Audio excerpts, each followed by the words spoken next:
have odds, which obviously I'm not really into. I really don't care, but I'm pretty sure they'll release odds eventually. So I think you can bet on it. Wow, how about that? I don't know. Interesting. Yeah, very interesting. Listen, we're betting on these days if I get stung by a queen bee or if it even is a queen bee. The betting if it's really a queen bee is first of all what I want to do. All I figured out was it was one fat bee. Yeah. Did you take a picture of it? I couldn't because I was trying to avoid it. Makes me wonder if it even happened. Oh, no, it happened. People saw the bee. Okay. They knew about the bee. It's kind of our mascot. The bee? Yeah, I'm not mad at it. I mean, I have a bee tattoo on my back, so I'm all for that, man. I thought of this today. Actually, I have no idea why I thought of this. Okay. But I was thinking about you and Jason Fitz. Okay. And I said, I wonder if there's a tattoo. I don't know if I've asked this question before. I don't think I have. But if there's a tattoo that you could erase. Oh. Right? Yeah. What would it be? I mean, when you like have as many as I do. Survivor game. Sure. Right? When you have as many as I do, there's probably a couple regrets in there. Great question. I don't think you've ever asked me that question before. But just think, like, you can have one you regret, okay? Like, you talked about the first one you did, like, in the kitchen, which probably wasn't the safest place to do. Exactly. That's probably the one I'd probably take back. But is it still, like, is there one that just, like, why did I even do that in terms of the actual subject matter? Yeah. Or it just didn't come out like you thought it was going to come out, even though you might not want to admit it to that person. So, for sure. A Survivor tattoo game, if you have more than 3. You can play along. It's kind of okay. It's kind of ironic because it's actually one of my favorite stories. But like looking back on it now, it's kind of like I don't know. But so I have my mom's name across my heart in Chinese. And be careful here. Yeah, across my heart in Chinese. And the reason, so her name is Julie. So I think I was, might have been 16, 17. No, you know what? I think I was 17. It was right before I was leaving for college, right? So getting ready to leave for college, I get tattooed on my chest, didn't tell my mom. So I come home, and she's like, where have you been? I'm like, got tattooed. She's like, what? I said no more tattoos. I'm like, nah, it's not a big deal. So then I show her to her. She's like, what is that supposed to mean? You got some Chinese, something, in Chinese. Do you know what it means? I'm like, yeah. Means Julie, means mom in Chinese. This is your name across my heart. And then like she immediately put the 180 and she's like, you can get all the tattoos that you want, Ross.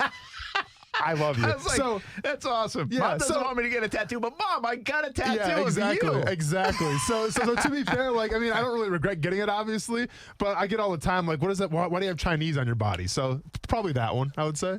But I don't regret getting it. I was going to say, I hope Mom's not listening right now. No. Well, like I said, man, I don't regret getting it for that, but it's just like people always ask me, like, what does it mean? So you should have just wrote your mom's name. Maybe. Exactly. Or just Mom. Exactly.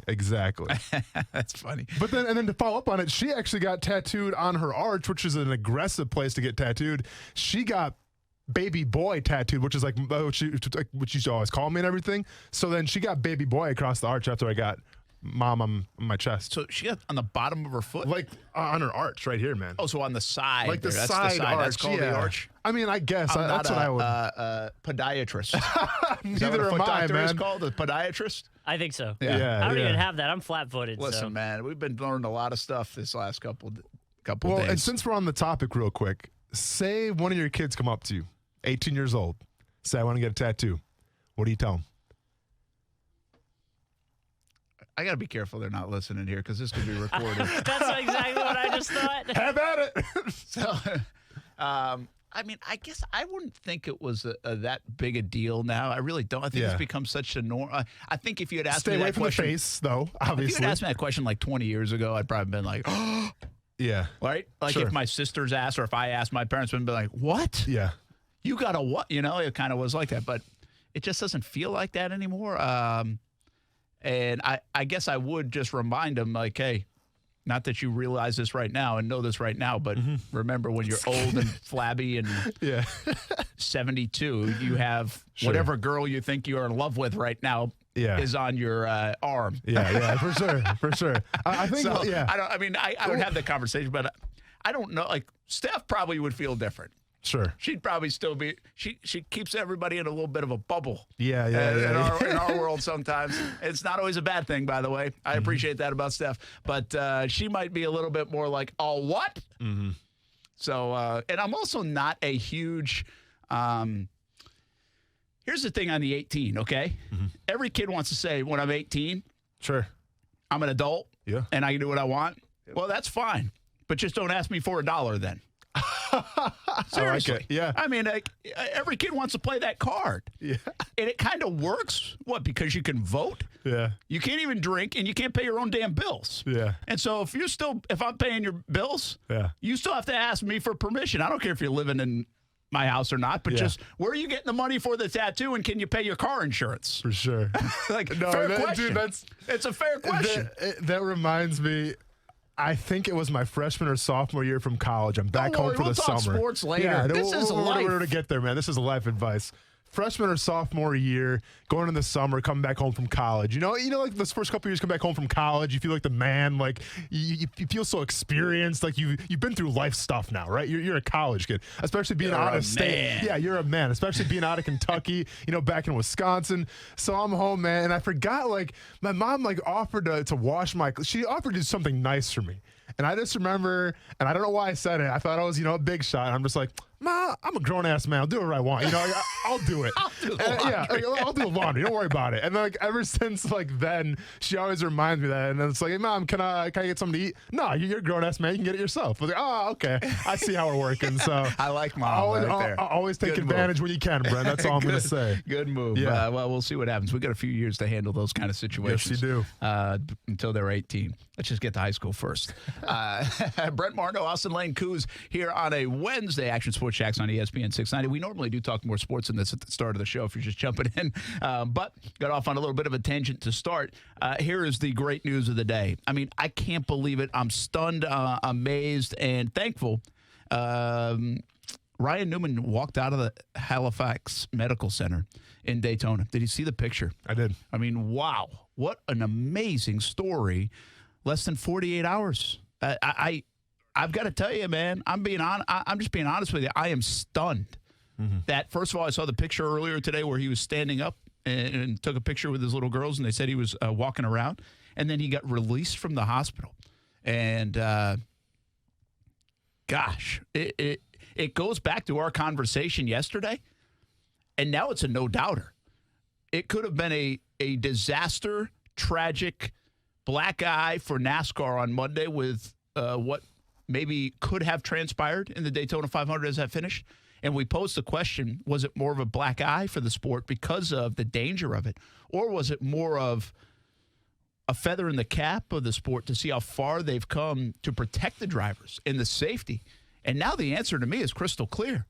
Ryan Newman just walked out of there less than 48 hours ago after we thought, quite frankly, many of us at the track that night that he might be dead. And I'm stunned. What a picture. What an awesome day for Ryan Newman and his family and those little girls. And I can't believe it. So when they announced it, it would have been, I guess, later that night of the incident when they said, he's responding. I'm picturing a guy that's going to be bedridden, maybe for the next couple weeks or so, and not necessarily paralyzed, but, just like learning how to regain all his functions again and everything. And this dude's walking outside. Like, if I'm Ryan Newman, at least like strap an IV to me so it looks like, I went through something. Because if you watch that crash, dude, I'm trying to milk that for all it's worth. I'm trying to be like, look at what I just walked away from. But the dude's just hand in hand with his two kids like nothing ever happened, man.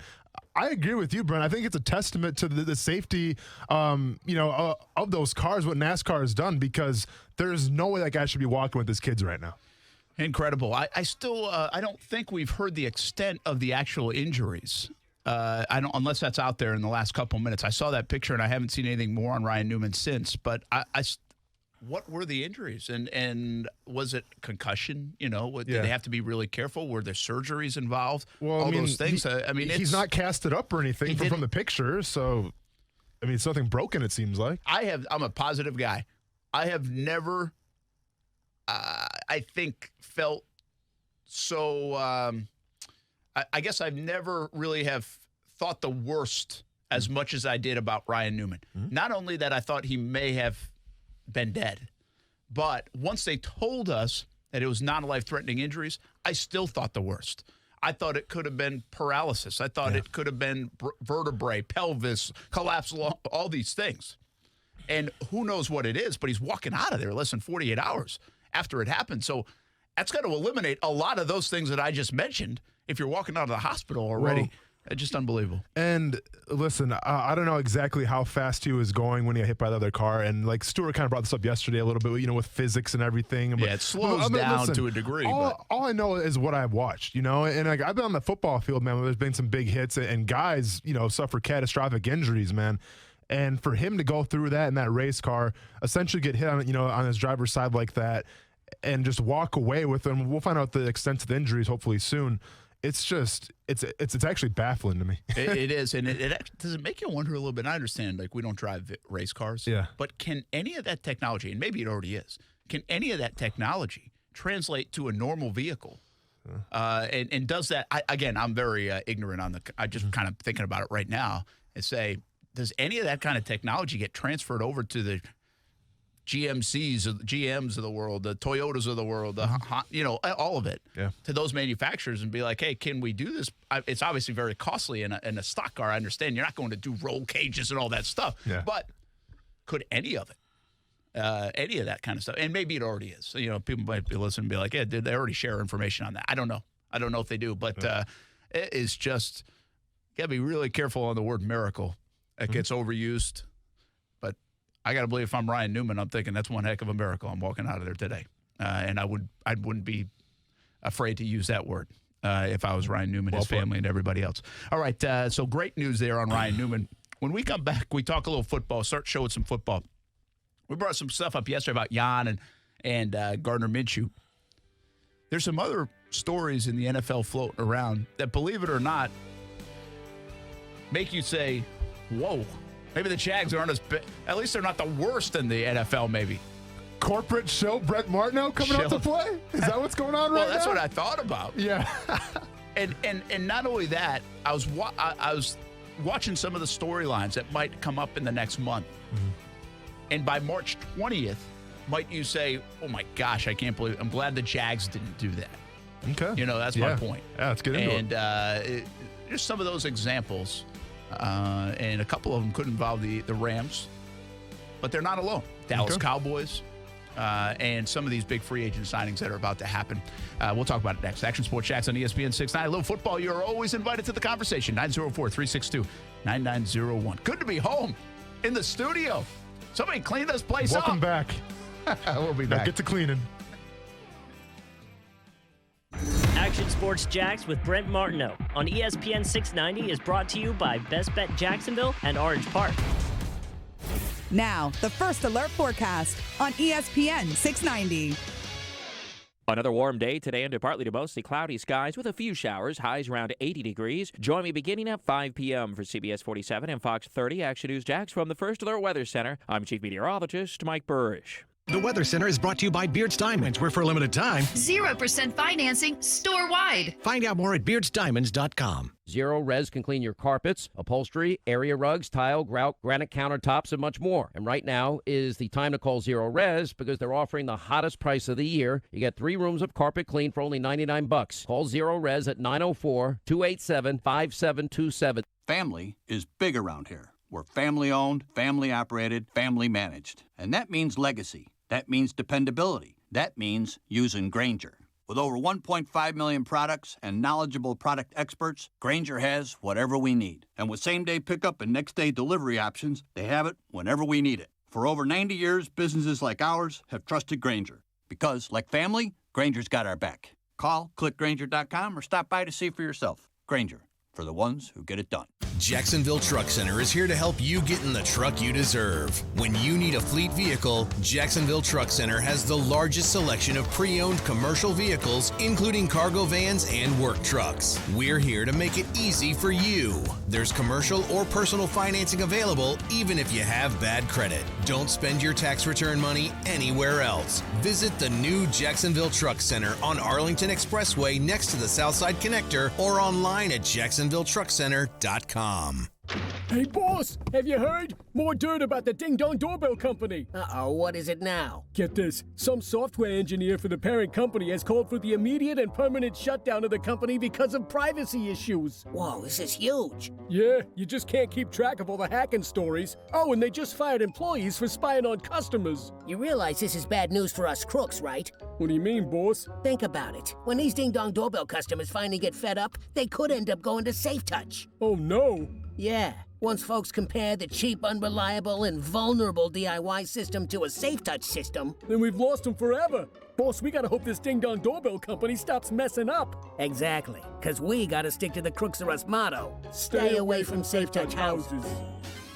Crooks know to stay away from SafeTouch houses. Hi, I'm Lester Jackson, president of SafeTouch Security Systems. No one beats our technology or our price. Call SafeTouch today at 888-723-8682 or go to safetouch.com. State license number EF233.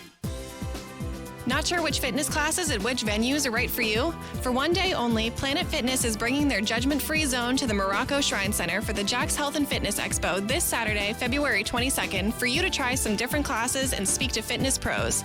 Then, try a free smoothie sample from Smoothie King while checking out vendors with advice in health and fitness, ways to get the kids outside, and even some looks into your financial health. All in one place, the Jags Health and Fitness Expo. Learn more at jagshealth2020.com. First Take, your take. Who should be the highest paid athlete in all this?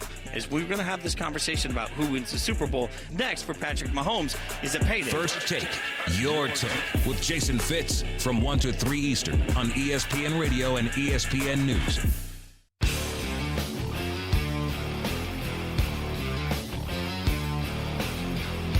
Hey, I'm Jay DeMarcus from Rascal Flats, and this is Action Sports Jags. You know, I had a long day on Sunday. I think I did 45 minutes on camera, and then I did a press conference. I have to say I made one mistake during that long day. That was in an effort to make a rhetorical point. I referred to the World Series trophy in a disrespectful way, and I want to apologize for that. There's no excuse for it. I made a mistake. I was trying to make a point, but I should have made it in a more effective way. And again, I want to apologize for it. That's Commissioner Rob Manfred, Major League Baseball. This guy is like a 12-year-old kid. You know, this is a there are so many egos, right? There are so many egos in sports, in our business, in all facets of life. You have to have a little bit of an ego as well. But sometimes you're just dripping with ego, and it's annoying. And this is a guy and an example of dripping with ego for a guy who really shouldn't be anyway. I don't know what the heck he did to get to the position he's in, and I don't really care, but he's screwing it up big time right now. His legacy's already been built in this spot. And I love the use of the word audacity to say, I made one mistake. Yeah. His whole freaking press conference Been a mountain of mistakes. was a bleep show. Kuz, I want you to do me a favor, man, if you can. I know I was asking a lot of you. I want you to take that that presser right there that we played, and after the break or whatever, add the Curb Your Enthusiasm jingle to it. And then when we come back in after the show for the next break, yeah, well, we're going to play that again because it's going to sound a lot better. Oh, man. It's ridiculous. It's not stopping either. And again, I said this a little bit yesterday, and I really don't feel like this is a huge storyline with our listeners. You know, we don't talk a lot of baseball. This is a great area for baseball on the youth level, the high school level, collegiate level, but it's not a lot of diehard, hey, I want you to talk baseball all the time, Major League fans. But this is scandal. This is sign stealing, and this is becoming bigger and bigger daily rather than going the other way. So I hesitate to just sit here and talk about it because I like baseball. I'm passionate about baseball, and this guy is screwing it up left and right. But I still can't believe how many players are talking about it. James, Brent? I brushed over it yesterday and to say that players don't do this, Austin. Players do not rip other players this LeBron openly. James came on Twitter. You see that one? Yeah, and I saw a little bit of mixed review on that. I like LeBron speaks on a lot of different things. Sure. I saw somebody brought up, and I vaguely remember him saying very little about the China ordeal. And I saw somebody say, like, sure, talk about Major League Baseball, even though you wouldn't talk about your own sports problems because it had something to do with it. And it's probably a fair point. Yeah. So I love LeBron James. You know, I love him. I think he's probably He's in terms of athletes. I don't want to put on a pedestal. Spoke very highly of him all the time. He's there. I don't really care what LeBron James has to say about Major League Baseball, to be honest with you. And I think if we see him in a batting cage trying to hit like 70 miles per hour, I think it's going to break your heart. Like, because no, let's be honest, because like we call this guy like an uber athlete and everything. We see him in a batting cage swinging a baseball bat, it'll probably break your heart. It wouldn't break my heart. It'd prove my point. Okay. Hitting's hard. I got you. It would break my heart, though, too. I'm like, you're supposed to be like the chosen one, man. You're the biggest athlete in the world, and ew. Yeah. But, hey, if you want to talk more about I'm all in on the sign stealing scandal. If you want to talk more about it, 904-362-9901, anytime during the show, anytime over the next couple of days. It is a fascinating storyline. Again, I think it's interesting when we watch history in front of our own eyes. And sometimes we see that with great teams. Sometimes we see that with great players. Sometimes we see that with storylines. And some of it is scandal. I said a couple weeks ago during the whole 2 home games in London for the Jags, I feel like that week is going to be a week that is remembered, discussed, talked about, and could alter or give us perspective on this organization moving forward when we look back on it 10, 20 years from now. And I believe that. So I think we lived that week, and that'll be a poignant week when we tell the Jaguars story one way or another down the road. I think we're seeing it again right now in Major League Baseball. We are seeing something that we hear about Shoeless Joe Jackson. Pete Rose is an example now that is used all the times in sports. The steroid era is so blanketed and so widespread that it's used as an example of things, and we that's fresh in our minds. But the Pete Rose thing is kind of so distant. Nobody grew up around, not nobody, but a lot of people didn't. Shoeless Joe Jackson, nobody did. It's just in movies and in history books. This is real. This is happening, like right now. And it's a fascinating thing to me, the way it will be looked at later this year, 5 years, 10 years, 50 years down the road. And to me, I understand this is a team thing from the Houston Astros, right? Like, not one player did it. But we tie this to Jose Altuve. We tie this to the other players. And the difference is usually if a player gets caught cheating, whether it's like a doping scandal or something of that nature, they get disciplined, Brent, right? Like, we hear you're suspended for so amount of games, you're suspended for the year. Well, people on that Houston Astros team, Brent, like the players themselves that took part in this willingly are not suspended. Yes. They're going to be playing opening day. Now, yes, their manager gone or whatever. So, I get that point, but it's just, to me, it's unprecedented from the standpoint of all these guys knew what they were doing, okay? And all these guys took part of it. Their stats flourished because of it.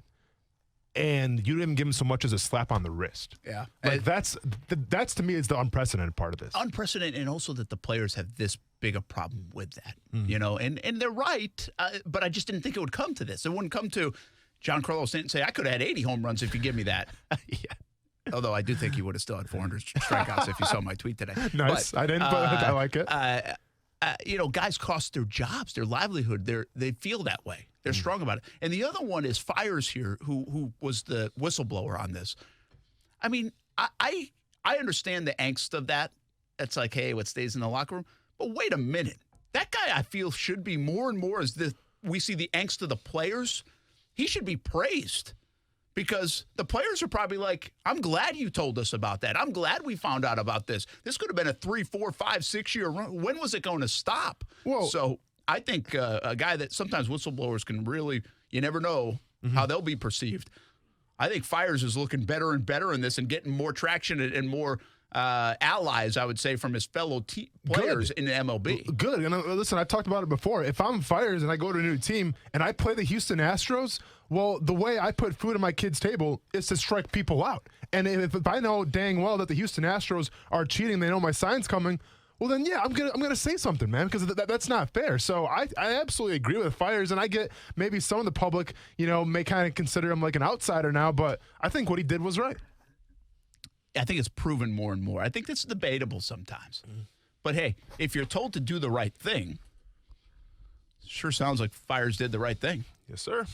I don't know what the motivation behind it was, but I mean, like I said, to me, it's the motivation of I don't want to go against the team that knows what pitches are coming. Well, all right, when I'm trying to succeed. But he was a part of it at the time. He was a part of it, Brent. But then now he's on the A's, right? So he has to play against that team. It. Yeah, and see, that's what you knew. How could this stay secret? With how much transactions there are in professional sports, you knew it would eventually come out, and here we are.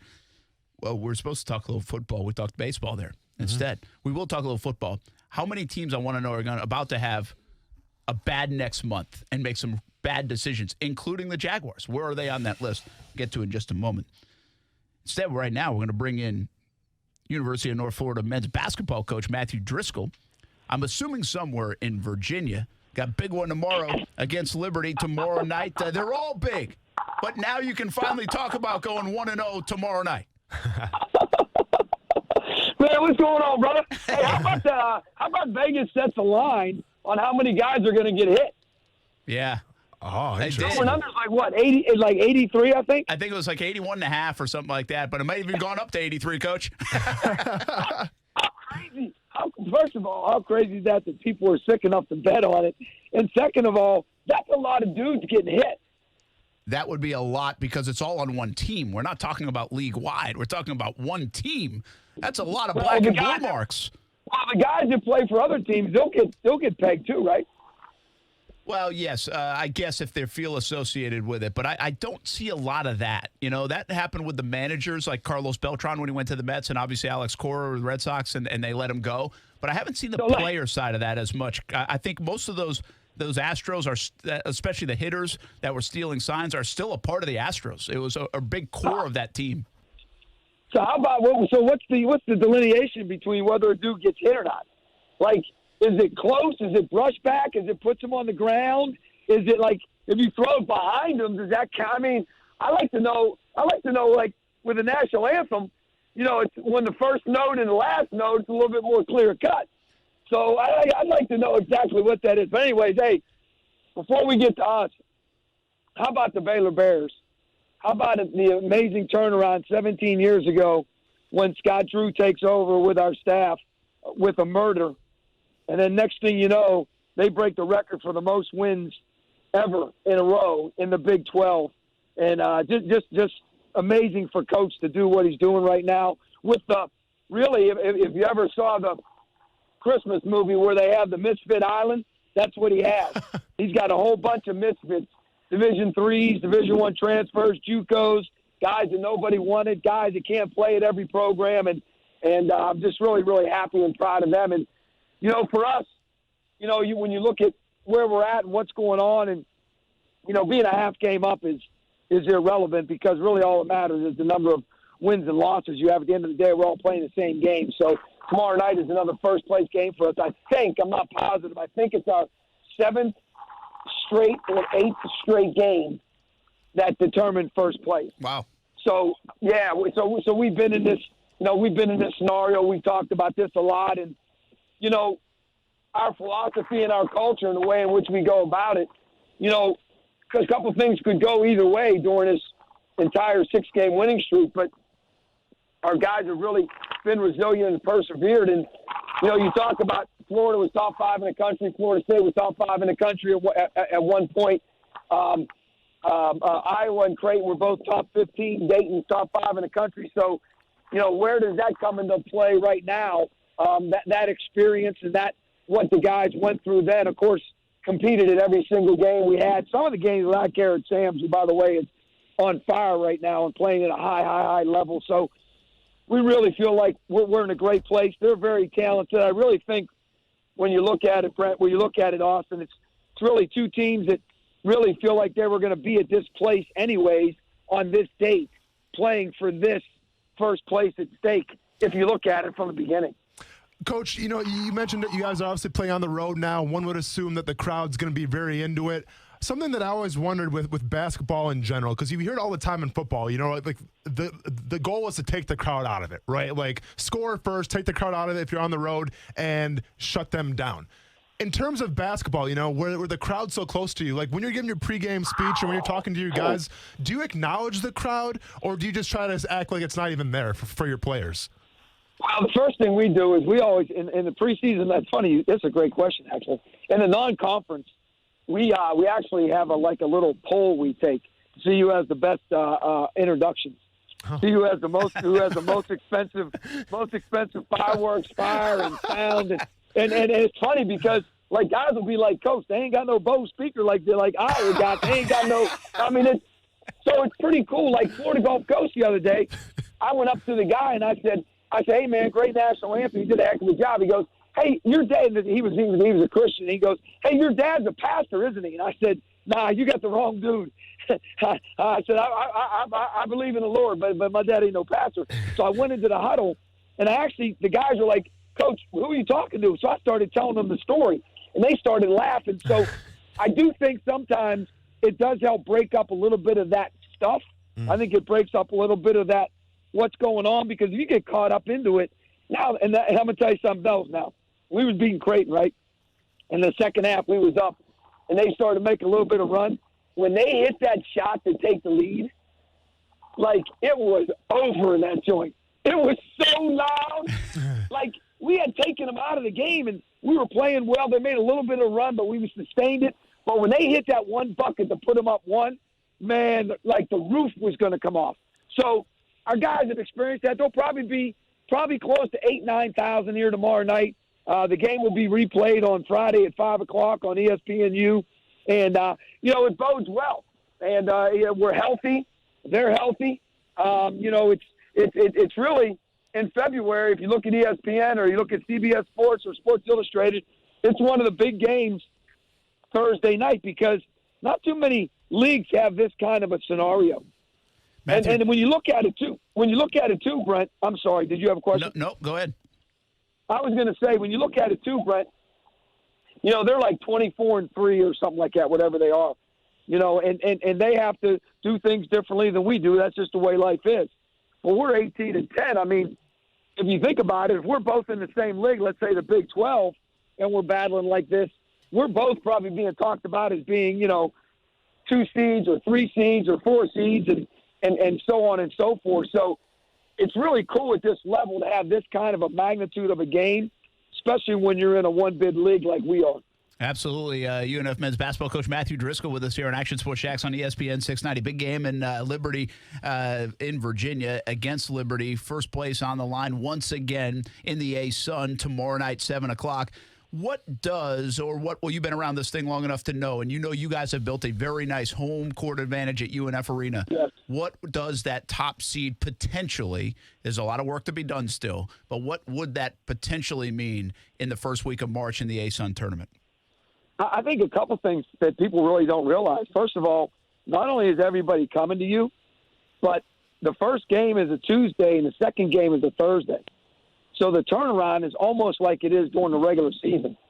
And when you have that quick of a turnaround with travel, that's a hard prep, especially when you're a different team like we are and like Liberty is, because their pace of play and the way they play, and then us because we shoot threes and we play zone. So, and one factor, that in and of itself is different and interesting. And then secondly, when you have those teams coming in, because you're playing at your venue and because the other team has played there before, there actually is a sense of understanding as far as like what it is and what it's about. But it's nothing like what it was the first time. No matter where we go in the league, when you go there during the tournament, the crowds are always 2, 3, sometimes in our case, 6,133.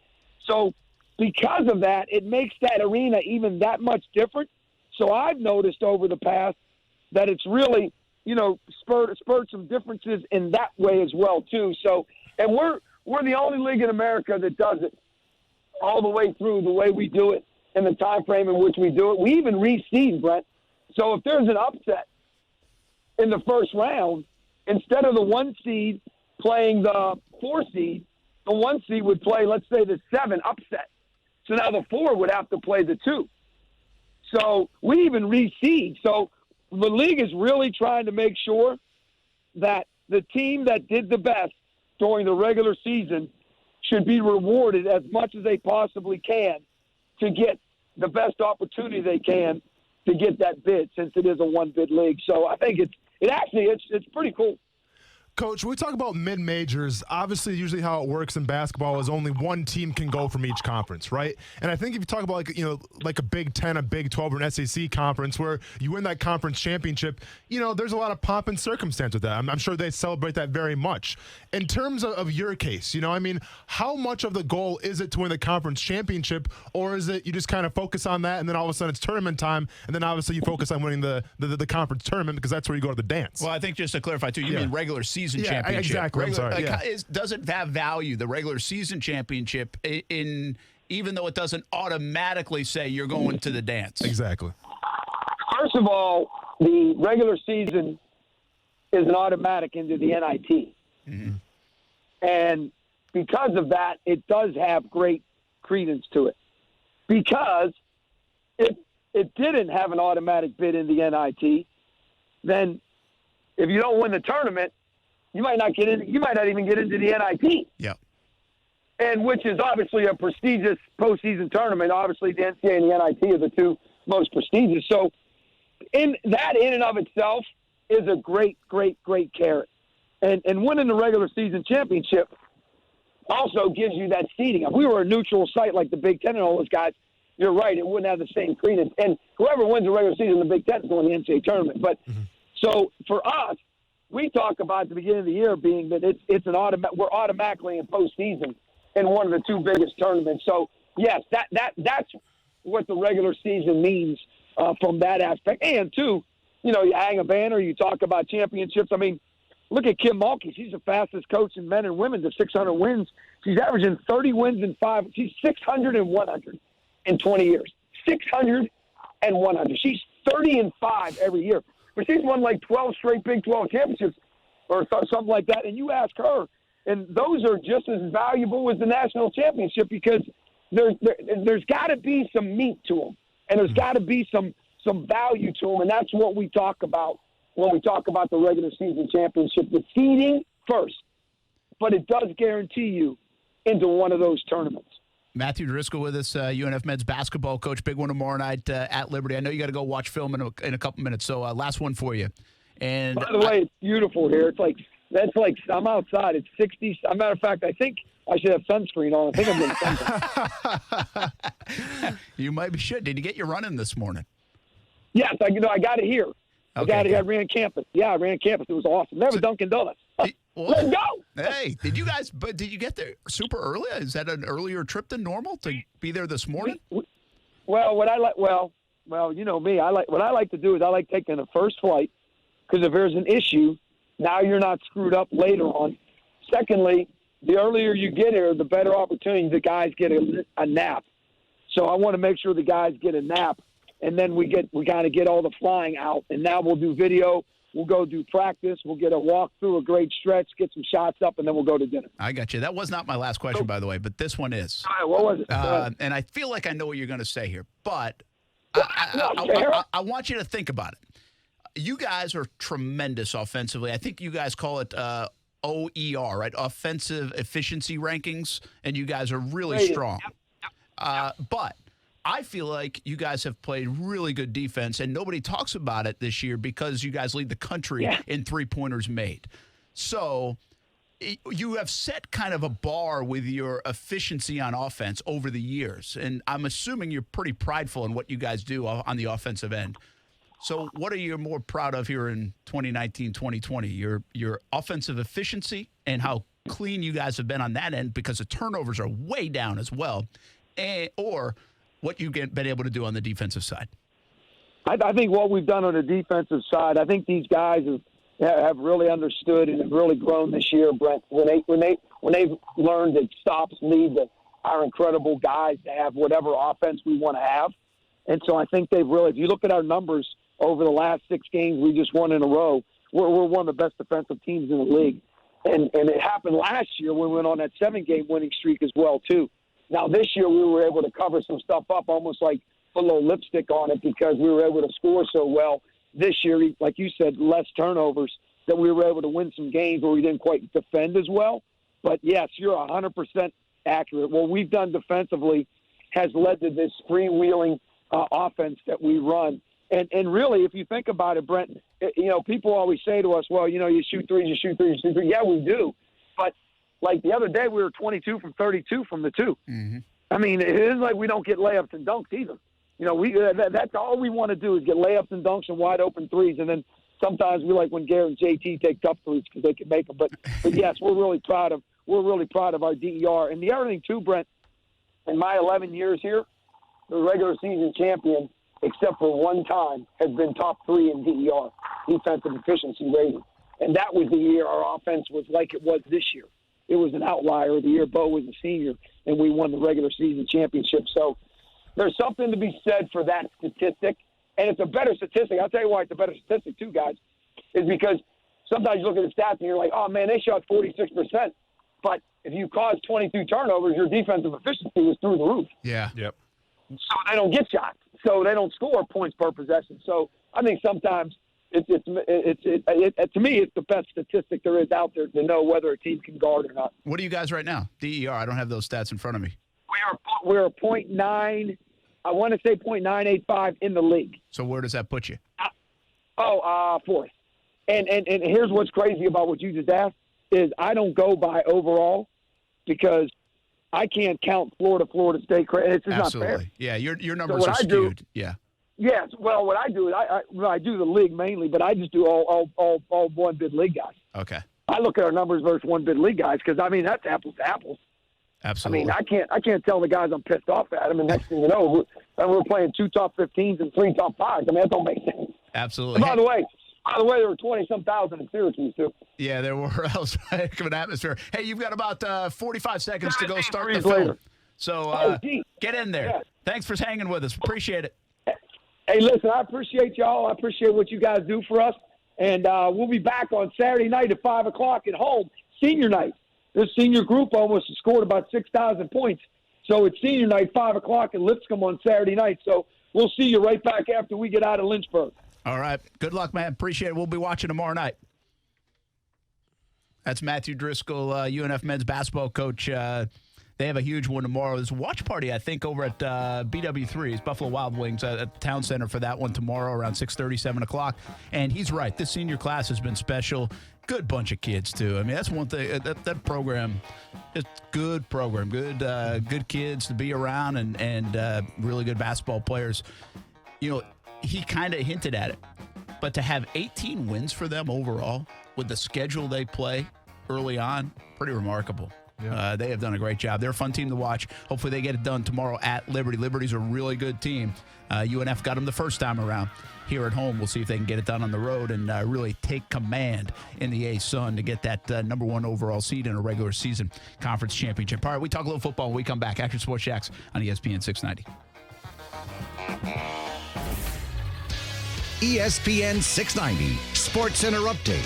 Happy Hump Day. I'm Jake Mitchell. Good news for Ryan Newman and his family. He is alert and walking around Halifax Hospital. Newman was in critical condition yesterday after a catastrophic accident during the last lap of the Daytona 500 this past Monday night, but now he seems to be recovering very quickly. And believe it or not, the New England Patriots may let Tom Brady hit the open market. Here's Louis Riddick, ESPN front office insider. Maybe not everything has been reported about where both of these two entities stand, that being the Patriots and Tom Brady. I think the Patriots know where they're going to go with this. I don't think this is something they're going to continue to let drag out. And it really does seem like Tom wants to see what is out there in the market and that the Patriots are willing to go ahead and let him do that. Stay connected with ESPN 690 while you're at work by listening on ESPN690.com. The best kept secret in tires is TireOutlet.com. Tire Outlet offers wholesale prices with premium service. TireOutlet.com always has a safety-first focus. With locations throughout the First Coast, there's no need to go anywhere else for tires and service.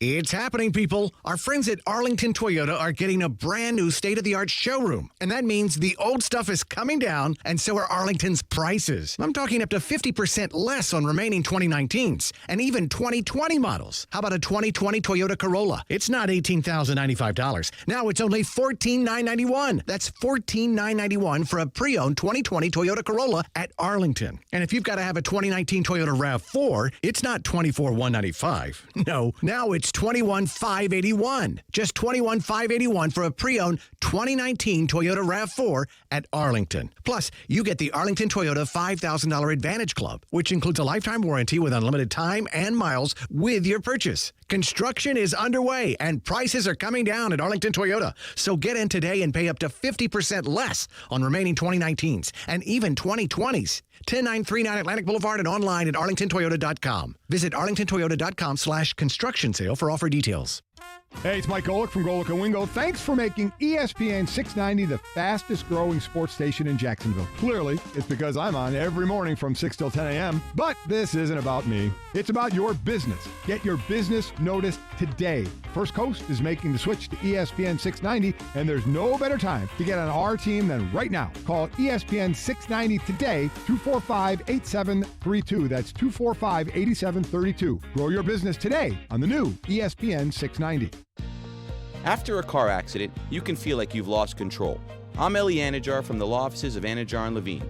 Our legal team can help you understand your options after an accident. We will file your claim and fight for the full compensation you deserve. If you've been involved in a car accident, call the law offices of Anajar and Levine at 904-600-4000. That's 904-600-4000 for a free consultation. And take back control of your life. Office in Jacksonville. Hi, I'm Dr. Amy Pollock of Mayo Clinic. Did you know that cardiovascular disease is the leading cause of death for Americans? Yet almost 80% of cardiac events can be prevented through lifestyle changes. February is Heart Month, and the American Heart Association encourages you to live heart healthy and know the warning signs of heart disease. Visit heart.org and get the information you need to save your life or the life of someone you love. That's heart.org. Mayo Clinic is a proud sponsor of the American Heart Association. Beards Diamonds announces our most exciting offer ever. 0% financing store-wide. Yes, now with Beards Diamonds, you get 0% interest for 5 years on any purchase. This is the best deal of the year. Take advantage of the rock-bottom prices Beards is known for. And spread your payments out over 5 full years without paying any interest. How about a $6,000 Tacori or Baraggio ring? You pay just $100 a month. Or a pair of $3,000 diamond stud earrings. You pay just $50 a month. Take advantage of this unprecedented offer all month at Beards Diamonds. This is the financing deal of a lifetime. Get her that designer setting she's been dreaming about and spread your payments out over 60 months. Just divide your total price by 60, and that's what you'll pay a month. Don't miss out on the best deal of the year. 0% financing store-wide. Beards Diamonds, located at the St. John's Town Center. Or visit beardsdiamonds.com. Where exceptional is affordable. How are those New Year's resolutions going? Check in at the Jags Health and Fitness Expo this Saturday, February 22nd at the Morocco Shrine Center for free fitness classes by Planet Fitness, free health screenings, chair massages, your chance to win multiple prizes like a 12-month membership, or free money in the Community First Credit Union's money machine, or a chance to find your furry soulmate with free adoptions on site by the city's animal care and protective services. All at the Jags Health and Fitness Expo this Saturday, February 22nd. More info at jackshealth2020.com. Luxury begins at the door of Atlantic Infinity with your concierge, no-pressure customer experience. Only one Atlantic Infinity. Experience the wave of luxury in person at 10980 Atlantic Boulevard or at atlanticinfinity.com. Hey everybody, this is Brent Martineau. My family and I invested in a Connecticut system from CGC Water a while ago, and we're so glad we did. The team at CGC Water makes it so easy to get the best quality water running through my entire home and the best tasting drinking water right at my sink. And it even makes the coffee taste better. Do yourselves a favor and start the new year off right. Financing options available with approved credit. Call 904-694-2424. Tell them Brent sent you or visit cgcwater.com, your local authorized independent Connecticut dealer. In general, I'm a win-win guy.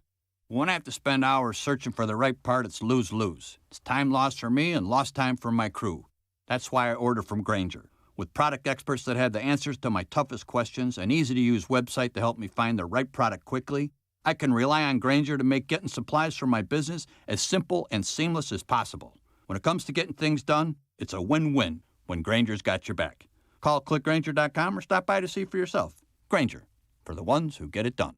It's the home of the Action Sports Jax Dream 18, and it can be your home course as well. The Golf Club at Southampton in North St. Johns County, located off County Road 210, family-owned and operated, and a fun course to play. The Golf Club at Southampton offers club membership programs starting at just $79. With its elite practice facility and player-friendly golf course design, it will be your gateway to a great time with the family or with your buddies. Become a member in 2020. For more information, call the Golf Club at Southampton at 904-287-PLAY.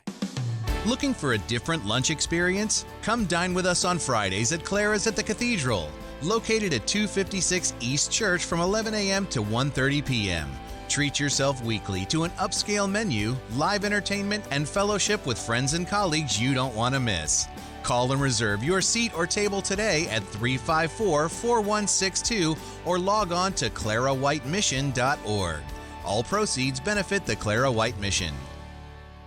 See, very intrigued by the Dan Le Batard Show on ESPN Radio. You like money. I suggest you get your voice looked at. It's allergy season. It seems to be always allergy season, Stugatz. That's because it is. The Dan Le Batard Show with the Stugatz on ESPN Radio and ESPN News. Now, back to Action Sports Jax on ESPN690 and on your smart speaker. You know, I had a long day on Sunday. I think I did 45 minutes on camera, and then I did the press conference. I have to say I made one mistake during that long day. That was in an effort to make a rhetorical point. I referred to the World Series trophy in a disrespectful way, and I want to apologize for that. There's no excuse for it. I made a mistake. I was trying to make a point, but I should have made it in a more effective way. And again, I want to apologize for it. Nicely done, Coos. Explain that. What do you mean? Explain Curb what your just enthusiasm? happened there so people know what you're talking about. Well, people, you assume people were listening a half hour ago. Oh, okay. I'm People sorry. get in and out of their cars. Okay. Okay, I'm sorry. So that was Manfred. Rob Manfred, well, I didn't MLB call him Manfred. I didn't call him Rob. I just call him like Roger Goodell. I just call him Goodell. All right. But that's Raj Manfred, the commissioner of MLB.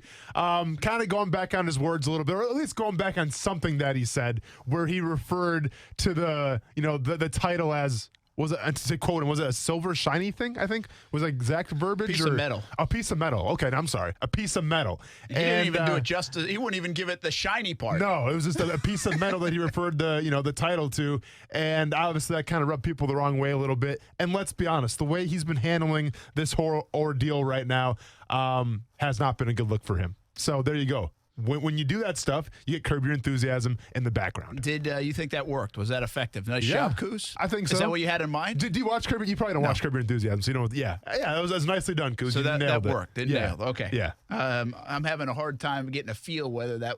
Although he suggested it, I didn't know if that's what he was really getting at. Hey, that's exactly what I wanted. Coos, you delivered, man. Nicely done. All right. I think we have a caller who wants to talk some Jags. Let's do it. Should we hesitate talking Jags this time of year? Well, we were going to talk about them eventually. Okay, fine. We'll do it. It's Joey. Joey, hey, how you doing? I know you want to talk a little bit about the Jags, Action Sports Jax on ESPN690. Thanks for calling in. Yeah, I got a real question, and I got a real problem with fans. I have been talking to the Jaguar fans, and I have this big Jaguar group on here on Facebook and on Instagram. And people are being really cold-hearted and being mean to me. And they're saying that Mr. Khan is talking about selling the Jaguar team. All right. Thanks, Joey. Appreciate the call. I don't think there's any hint of Shad Khan selling the team. But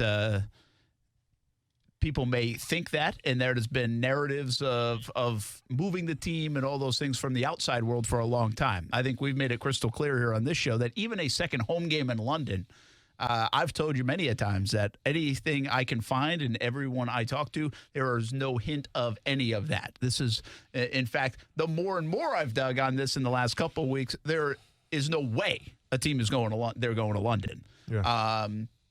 And they want to try to make it work in Jacksonville. That's been not only what I've been told, but what I've found. It's not just people spinning it. It's reality. And I think there are other measures of what Shad Khan has done, even though the fans right now are not happy with ownership in the Jacksonville Jaguars and taking a second home game, that also illustrates that he wants to make it work in Jacksonville. But there's a lot of things that probably have to happen between now and whenever. There are critical times coming up, I think, in this organization, in this city, and some of the moves they make to make it work the way the NFL wants to make it work. Not to make money, but to make it work the way the NFL wants to make it work. Listen, we've established that Shad Khan loves to make money, right? But he's also spent a lot of money. And you don't spend that much money on the new scoreboards, on the pools and things like that. You try to get Lot J taken care of, and you try to add a downtown. You don't do all those things if you don't plan on keeping Jacksonville and the Jaguars here in the city. So I'm sorry, people are ragging on you, but I think the Jacksonville Jaguars will be staying here in Jacksonville. Yeah, sometimes you got to be a little careful on that social media. Oh, I know. A lot of emotional people out there. We get that too. Oh, yeah. So be a little careful, but take it with a grain of salt. Yes, sir. Just listen to what we have to say. Yeah. Don't worry about them. Listen to what we have to say. Oh, I can't wait to what Brent's got to say after the break. Corporate shill Brent Martineau saying why the Jacksonville Jaguars aren't even close to the worst franchise right now in the NFL. No, not yet. Not yet. Yes. Okay. Very good tease, I can't wait to spin this one. Very good tease. Next on Action Sports Jax on ESPN 690.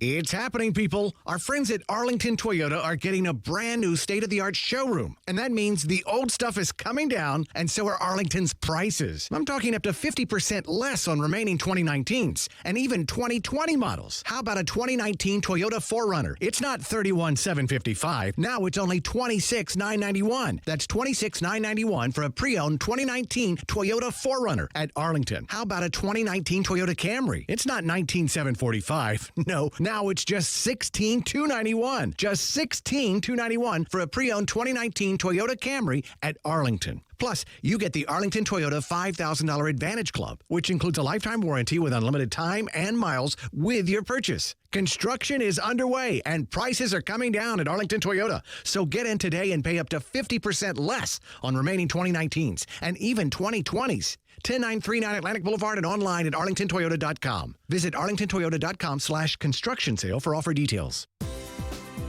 Think it may be time to sign up your kid for sports? Bring them to the Jags Health and Fitness Expo this Saturday, February 22nd at the Morocco Shrine Center to see how they do in a free soccer shot session. There's plenty more to do, like face painting, health screenings, free fitness classes, games, giveaways, and free animal adoptions on site, all at the free Jags Health and Fitness Expo powered by Planet Fitness this Saturday, February 22nd at the Morocco Shrine Center. For more info, visit jagshealth2020.com. Broadcasting live from the ESPN 690 Anna Jar and Levine studios. Anna Jar and Levine Accident Attorneys. Call 904-600-4000. That's 904-600-4000. ESPN 690. Jacksonville's home for ESPN Radio. Hey, it's Mike Golick from Golick & Wingo. You're listening to ESPN 690. ESPN Radio Sports Center. I'm Christine Lisi. Here's what's happening. Driver Ryan Newman, involved in a terrifying crash at Monday's Daytona 500, has been treated and released from Halifax Medical Center, according to Roush Fenway Racing. The loss of draft picks, a $5 million fine for the team, and firings of manager A.J. Hinch and GM Jeff Luhnow in the Astros cheating scandal likely not enough to end sign stealing, in the opinion of Phillies manager Joe Girardi. A combination of a lack of discipline by MLB and the potential for a big payday, probably worth the risk for some players, believes Girardi. The financial gains for the players are substantial if they have big seasons because of this. So if there's no punishment for them, I'm not sure it stops. I'm really not sure. Like, if you know what's coming and you have a big year and you're a free agent, there's a lot to be made there. Joe Girardi on Golick and Wingo. Girardi managed the Yankees in 2017 when they lost to Houston in the ALCS. NFL Redskins exercised their 2020 option on running back Adrian Peterson. The satisfying crunch of Nature Valley Crunchy Bars can keep your family going, which means more outside fun for you. And with whole grain oats and real delicious honey, it's really tasty too. Nature Valley Oats and Honey Crunchy Bars.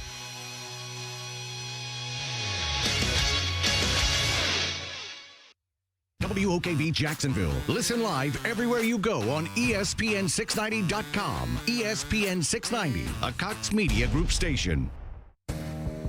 Brent Martineau. You see him every day on CBS 47, Fox 30, Action Sports Jags. Austin Lane. He's a former Jag star and current MMA fighter. Broadcasting live from the Anajar and Levine studio. This is Action Sports Jags on ESPN 690 and ESPN690.com.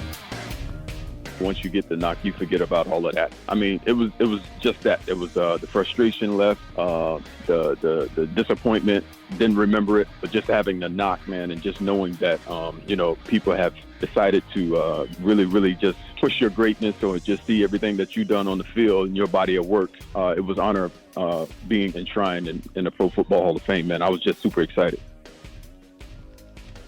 Well, that's Isaac Bruce, fantastic wide receiver.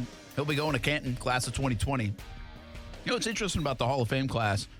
The way they do it, I guess the way it's done in a lot of sports, especially if you've been in it for a few years, and now Tony Baselli obviously has been in it for a while and knocking that door down, not the knock on the door yet. But it does build a level of angst involved. You know, it's weird.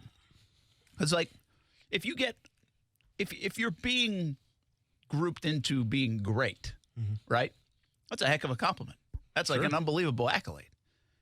And if people are telling you you're great and you're all this stuff, but you don't actually get in the hall and the door of where you need to go to immortalize that greatness, the competitive side of you, all those things, like if I put my name in to win an Emmy Award and I don't win it. I think Brent's trying to give us a hint here. No, I mean, we sometimes submit stuff TV-wise, right? Like it's a Murrow Award or an Emmy Award or an AP Award. And so we don't win it. It's like, all right, didn't win. Yeah. What else? It's kind of like how we felt for, I forgot what paper or magazine it was, like for like the best sports. Yeah. Like, I mean, we didn't win, but we were all right. I wasn't bummed. Yeah, I don't think I had a bad day the next day. It was fine. For sure. So you didn't sob in the corner and cry. So like you're like, okay, I think this might be pretty good, but it's not good enough. Oh, wait. Well, this is different. This is different because you've been built up. You feel like, oh, my gosh, I'm so close to this. And you don't get it. And I think Isaac Bruce kind of summed it up a little bit. He's like, man, that disappointment. It's just interesting to hear the word disappointment associated with something that is trying to acknowledge you for being great. You know? It's just a kind of a weird thing. It's different. And I think some of that is there's a greatness and a fun nature, a dramatic nature, an entertaining nature of how they present the inductees for each annual class for the Pro Football Hall of Fame, the knock on the door. But that other side of it, the phone call instead of the knock, adds angst and almost disappointment and probably to some anger. We saw Drew Pearson, right? And the way he responded. So just interesting. It's a weird deal and probably tough to compartmentalize. And I think we've even seen that with Tony Baselli. Like we've seen him kind of compartmentalize it. Been there now for the last handful of years during this. And like, no doubt he was in a better state of mind this year than others. And not to say he's ever really been in a terrible one. He's always handled it pretty well. But I could sense like he was way more at peace, even though he probably thought this was a better chance than any of the years prior. And I've said it before, Brent. I don't like the whole process of going about it, right? Like, I don't like them making the candidates, like, wait in the room, and then do you get a knock? Do you get a phone call? Let's wait and see the reaction. Like, I understand you want to give the all access and all that stuff, right? Because it's cool to watch. It's cool to talk about, especially if you win. It's cool to share. But, like, I don't need that, man. Like, for me being a diehard football fan, I don't need to see the dejection if a guy doesn't get in. Just tell me, did he get in? Yes or no? Just give him a phone call. You're in? Yeah, cool. All right, congratulations. Oh, sorry, man. Didn't get in this year, maybe next year. And that's it. But, like, they want to make it such a big spectacle, like, with every award, regardless of the sport now. It's just, I just can't co-sign on it, man. I'm sorry. Yeah, it's interesting. Anyway, that was Isaac Bruce. All right, let's get to some of the my attempt to be a corporate shill, I guess is what you said. That's right. For the Jags. This is to tell you that the Jags, I don't think, are 32nd. I got you. Yeah. I don't know. I want to see what kind of car you pulled up in. Quick search your old truck and not a Jaguar. There's a Tesla in the parking lot. That's new. Not sure who that's from. Oh, that's my new car. Oh, I see you, Coos. All right, my man. All right, so this is what got me thinking about it. The combination of Teddy Bridgewater asking for $30 million, or whatever it might be. Dak Prescott. Amari Cooper. I think I was watching some show today, I think on ESPN. They were like, hey, what if the Eagles try to go after Amari Cooper if the Cowboys don't re-sign him? Well, they got to kind of re-sign him. They gave up a first-round pick. So they're in a tough spot, much like the Rams are in a tough spot with the Ramsey deal. They give up 2 first-round picks and a 4th. When Cooper's turned that whole offense around, don't forget either. And if you're going to sign Dak, you got to give him something, right? Sure. So there are teams that have a much more difficult decision potentially to make or some ground to make up than even the Jaguars have maybe with Yannick Ngakoue of all situations. Or do they bring back Calais Campbell? Or what do they do with A.J. Boye? And Jags have some tough decisions to make. They have cap space to clear. They have some fan favorites that are not guaranteed to be here. And they've got already a litany of things that are adding up to a mountain of things that haven't gone well in the last 6 months or even longer. But the Rams make you really think about, wow, like you could be actually worse. Did you see this? I retweeted it today. In 1 month, Jared Goff will be paid his $21 million roster bonus for 2020. In addition, his $25 million 2021 salary, $2.5 million 2021 roster bonus, and $15.5 million 2022 roster bonus all become fully guaranteed.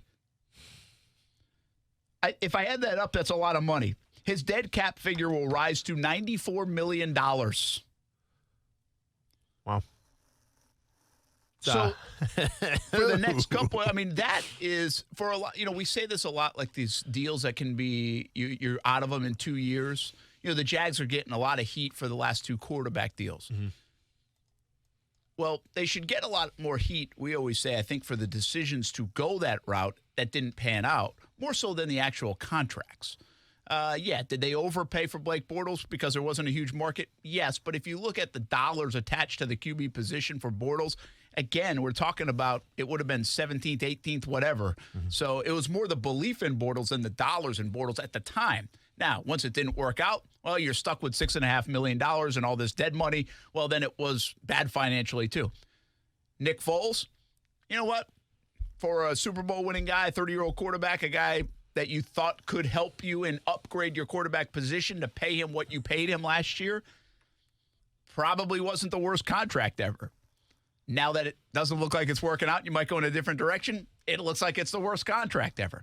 So this, though, the Rams are in a similar situation, and this one carries on for a few years. They had obviously put all their eggs into Jared Goff and said, this is our guy for the next not only handful of years, but hopefully 10, 12 years. Sure. Well, if he's not, they have made a huge blunder because that's what you do when you're paying quarterbacks these days.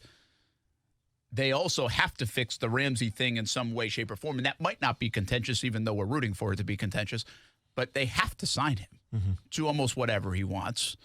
They already have Aaron Donald. They signed. They've got issues, and then the team that does sign Teddy Bridgewater, the team that might sign Ryan Tannehill, all these big question marks, these are bigger dollars. Heck, the Cowboys might sign Dak Prescott to a big deal. Is he worth $35 million? Well, the rate is $35 million or $33 million. It's just the way the market is. But is he worth, and does that handicap you for a long time? The answer is yes. The bottom line is here, what I'm trying to say is when you make these decisions at the rate these guys are now getting paid, they are big mistakes. And they are costly mistakes for years to come, or at least that 1 year, especially if the guy doesn't work out right away. And that's what happened with the Jags. Bortles didn't work out right away. Foles doesn't appear to be working out right away. And therefore, the Jags have been stuck in a not-so-great spot financially. But they're not alone, I guess is what I'm getting at. There's a lot of teams that are about to make this dive and might not be in great shape. And this is why, to me, you have to be so adamant about if you have a feeling on a guy, then lock him up. Now, obviously, the whole Jared Goff thing, we'll see how that plays out. You tell me that right now with the Jared Goff contract, hey, eesh. Okay, big time eesh. Because is he more of a system guy? Can he really be an all-pro caliber starting quarterback in this league? I haven't seen it yet. All right, I get it. He took his team to the Super Bowl, and that says something. But once again, once teams get hit to the game, once teams start to figure out McVay a little bit, what is Jared Goff made of? I think this up-and-coming year will be telling. But it's how the market works, Brent. Yesterday we had Jason Fitz on the show. He talks about Clowney getting possibly $25 million a year for a defensive end. You know how many sacks Clowney had last year? I think you're going to tell me 6. 3. Can I pay $25 million to a guy that had 3 sacks last year? Can I pay $25 million to a guy that's never had over 10 sacks? Man, it's hard, but that's the way the market works. But the cap sets, those dollar signs for these big positions are going up. Correct. Yet I'm not sure the salary cap is keeping up It's with not the keeping up with it. percentage. Yeah. It's up like $13 million, I think it's going to be this year. Yeah. But shoot, man, I mean, that's $13 million. If you're increasing the pay, like the annual rate of increase for a quarterback, setting the market is way more than whatever that $13 million increase is. Yeah. So, listen, if you want to compare the Jacksonville Jaguars to other teams around the league, yes, obviously from the optic standpoint, it wasn't a great season last year, and then people are still talking about that, right? The 2 games in London, it's not a good thing. But as far as the roster is concerned, as far as the personnel is concerned, well, is it that big a deal?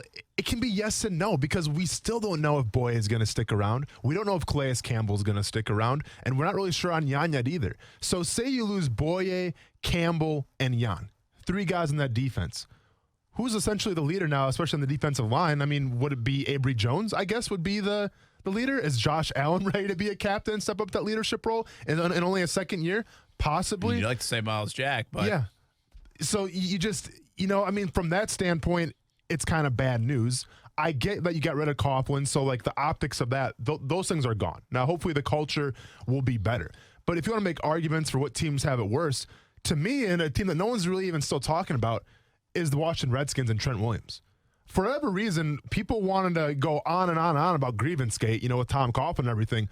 What about Trent Williams? Is Trent Williams going to ever play football again? This guy is a 7-time Pro Bowler, one of the best left tackles in the entire NFL. Didn't want to play because he felt like the training staff, the medical staff, did him dirty. Said that he was fine, he should play. Ends up having, some kind of precancerous lump on his forehead, and he flipped out, and rightfully so. So from that perspective, the fact that no one's wondering, well, what's Trent Williams going to do? What's going to happen with that training staff? What is Ron Rivera going to do, man? To me, that's a worse situation even than the Jacksonville Jaguars are finding themselves right now without Tom Coughlin. Yeah, listen, this wasn't a quest to say, hey, raise your pom-poms. The Jags are not the worst team in the league. I mean, it really wasn't. Yeah, the grass is always greener. Yeah, but it got me thinking today of just these teams, with the amount of dollars invested in some of these positions, you are a bad move away from handicapping yourself for for at least a couple years. Mm-hmm. And at least that year and the next one is what I would say if it doesn't work out because of some of these monumental salaries. See, baseball's not like that. You can go screw up and pay $30 million to a guy. The Red Sox could give Chris Sale $100 million and David Price whatever he did, and even if one ended up on the DL, they could just go trade for another guy at the trade deadline. It's okay if they want to deal with that. You can't do that in the NFL. Mm-hmm. They'd handicap you at such a high rate, especially if you're giving these guys that amount of money, which makes me almost wonder, when it's time to give people money, what's, we talk about this in the draft, is the bustability is huge in the first round of the draft, right? You can be so good, the top 10 picks, can be so good of a player or so bad and you missed and you just hurt yourself for a while because you had a chance to get a great player and you didn't. You made the wrong decision. If it's 50-50 on quarterbacks, say, in the draft, what is it on paying guys versus letting them walk in the NFL? Well, you know what I mean? Yeah, no, I get what you're saying. Do you hit the home run? If you let them walk, do you win more often? Or if you pay him, do you win more often? Listen, and I was the guy that said when they paid Russell Wilson, man, good luck with that because now you're making him the highest paid quarterback in the NFL. How are you going to make the other roster spots work? Well, they somehow got Clowney. They somehow had a pretty good run this year and everything like that. So I think it can work both ways, because we talk about the highest paid guy. It's always the quarterback, usually, right? Like sometimes defensive tackle, whatever it is. But the quarterback's the spot that you got to focus on. Like, for instance, Patrick Mahomes coming up. Eventually, he will probably be the highest paid quarterback in the NFL. But why do I believe, even though he gets that big new contract, that somehow Andy Reid and that whole organization, that culture, is going to set it up where they're going to be just fine, even though he's the highest paid quarterback in the NFL? It's just some teams, Brent. I don't know, as Green Bay, as Aaron Rodgers. Well, I hear you, man, but I just think some teams and some cultures have it so figured out that it's not. Look, for instance, the Ravens let go probably the best middle linebacker in the NFL in C.J. Mosley. Yep. Baltimore fans were kind of a little ticked off, right? That's a great example. Dude, he was the heart and soul of that defense, right? And Baltimore's always been considered, that tough, tenacious defense. You let go of the captain of that defense, let him go to New York, and I get it, man. For as much as he was asking for, I mean, we'll see you later. Well, that's the other linebacker, too, to Tennessee. Exactly. I think it was the linebacker. Yeah, well, you let go of him, then Preston Smith goes to the Packers, so you lose a lot of those key cogs, on your defense. Whoa, did they miss him this year?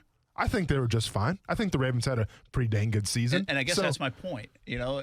So I'm not advocating for them to let Jan walk. Yeah. But is it reasonable to think as an organization, do we pay a guy $120 million over 5 years or whatever, or let him walk? Mm-hmm. I just think that certain teams try to draft again. I just think that certain teams have it set up where they're always going to succeed. For instance, just like the Seahawks. I think that's the key. That's maybe the difference between the Jags and these other teams you're mentioning, right? Is the depth of the culture as an organization. And maybe it's just because the Jags are only 25 years old and they haven't had a chance to develop it yet. Who knows what the actual answer is? But I think you're exactly right. I don't know that the Jags can afford to let Jan walk at this point in time because they don't have that pipeline, that culture, that thing, that whatever that is that these other franchises seem to always have. Well, that other thing is quarterback. Well, that's one thing. There's but a lot more than to that. it, Brent. It's more than A that. lot more it to really it. is. Brent, every agree. example you're giving me has a quarterback. That's true. But I'm just saying, man, you mean to tell me that you pay Russell Wilson to be the top quarterback in the NFL?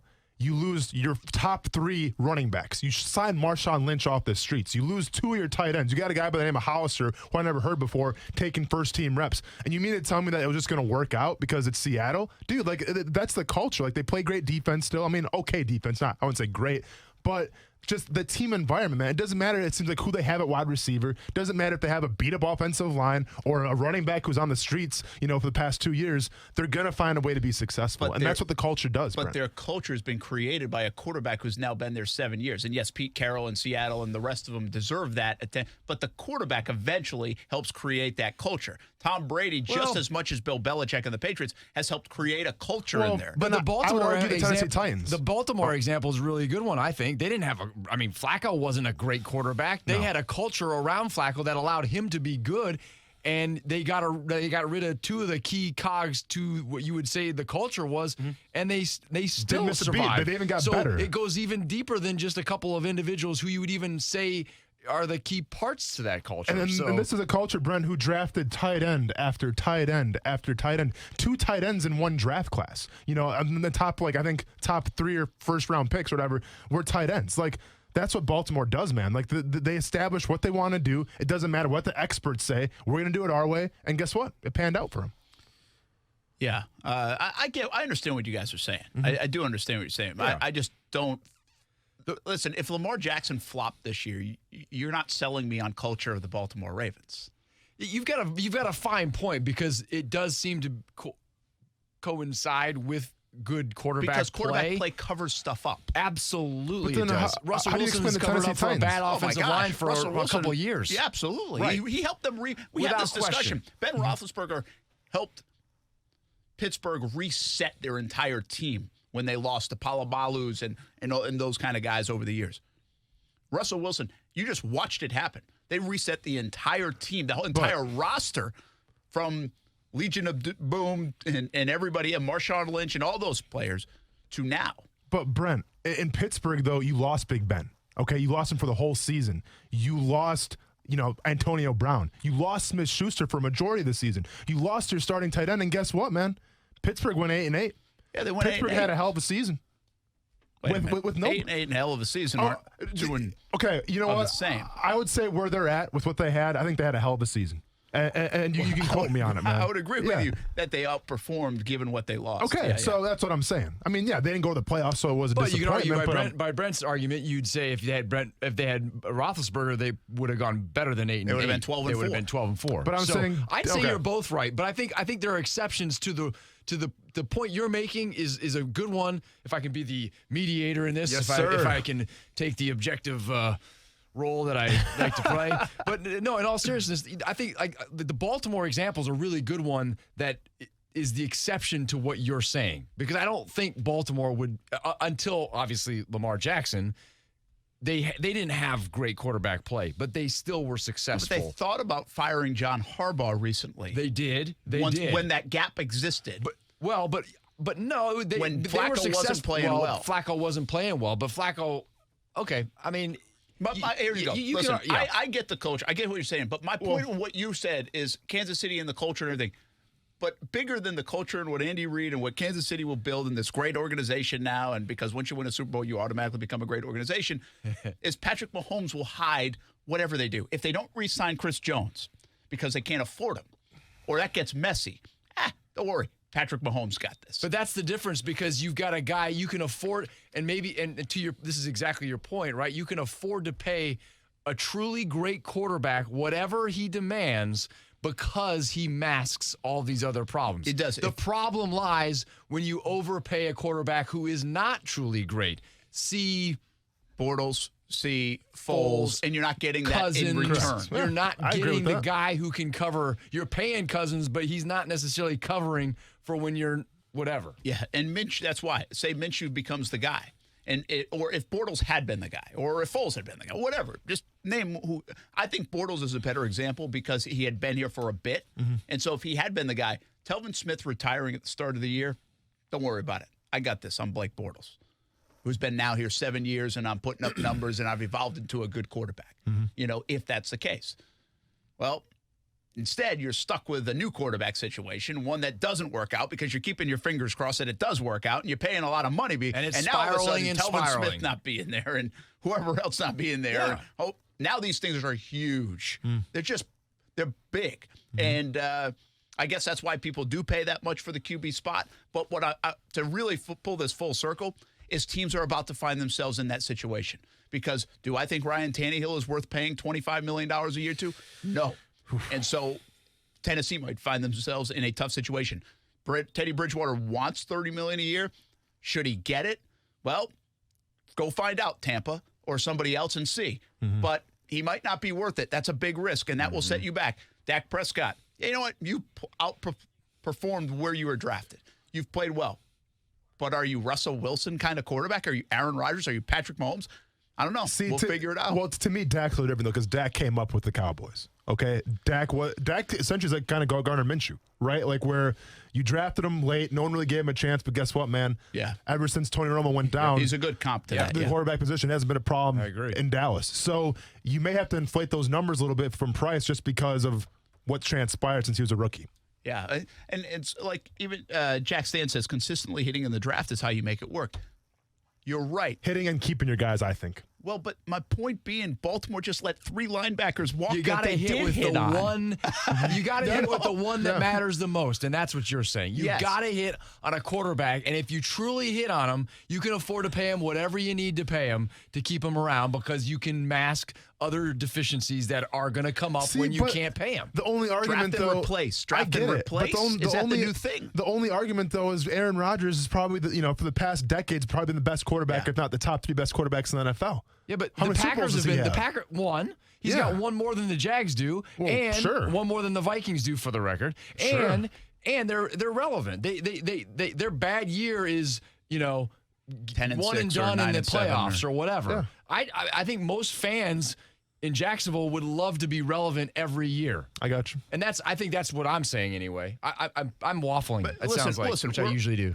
There's pieces of it all. There's pieces. But, well, the reason why there's not one concrete blanket answer. Of course not. But we're in a free agency, and again, we won't know the answer to this for a while. But these guys that are, listen, if we're being honest, right now their resumes say they're pretty mediocre in these quarterbacks. The and ones they're we about have? to get big. No, not the one we have, but just the ones in free agency. And maybe the ones we have too. Well, but the Foles of the world, all those people, Yeah. they're mediocre. They're not all these, but they're gambling on them being that guy. And it's almost better. Do you gamble on that guy for 30-something million, or do you just go gamble on another guy in the draft? Is a fair question. Well, and in closing, man, I brought up the Baltimore Ravens. And to make your point for you, man, you could argue that, well, Joe Flacco won a Super Bowl. What happened after that? he got a big time contract. That's now, right. I think if you're the Ravens, though, you had to pay him. Like, how could you not? You're stuck You know, like sometimes you're stuck with Well, that. that's what the argument was. they with were the Jags stuck with paying Jared Bortles. Goff. When the Yeah, Bortles got him to the AFC Championship, they had to pay him. But see, here's what I say, though. I think if Ryan Tannehill takes his team to the Super Bowl, you pay him. You have to pay him.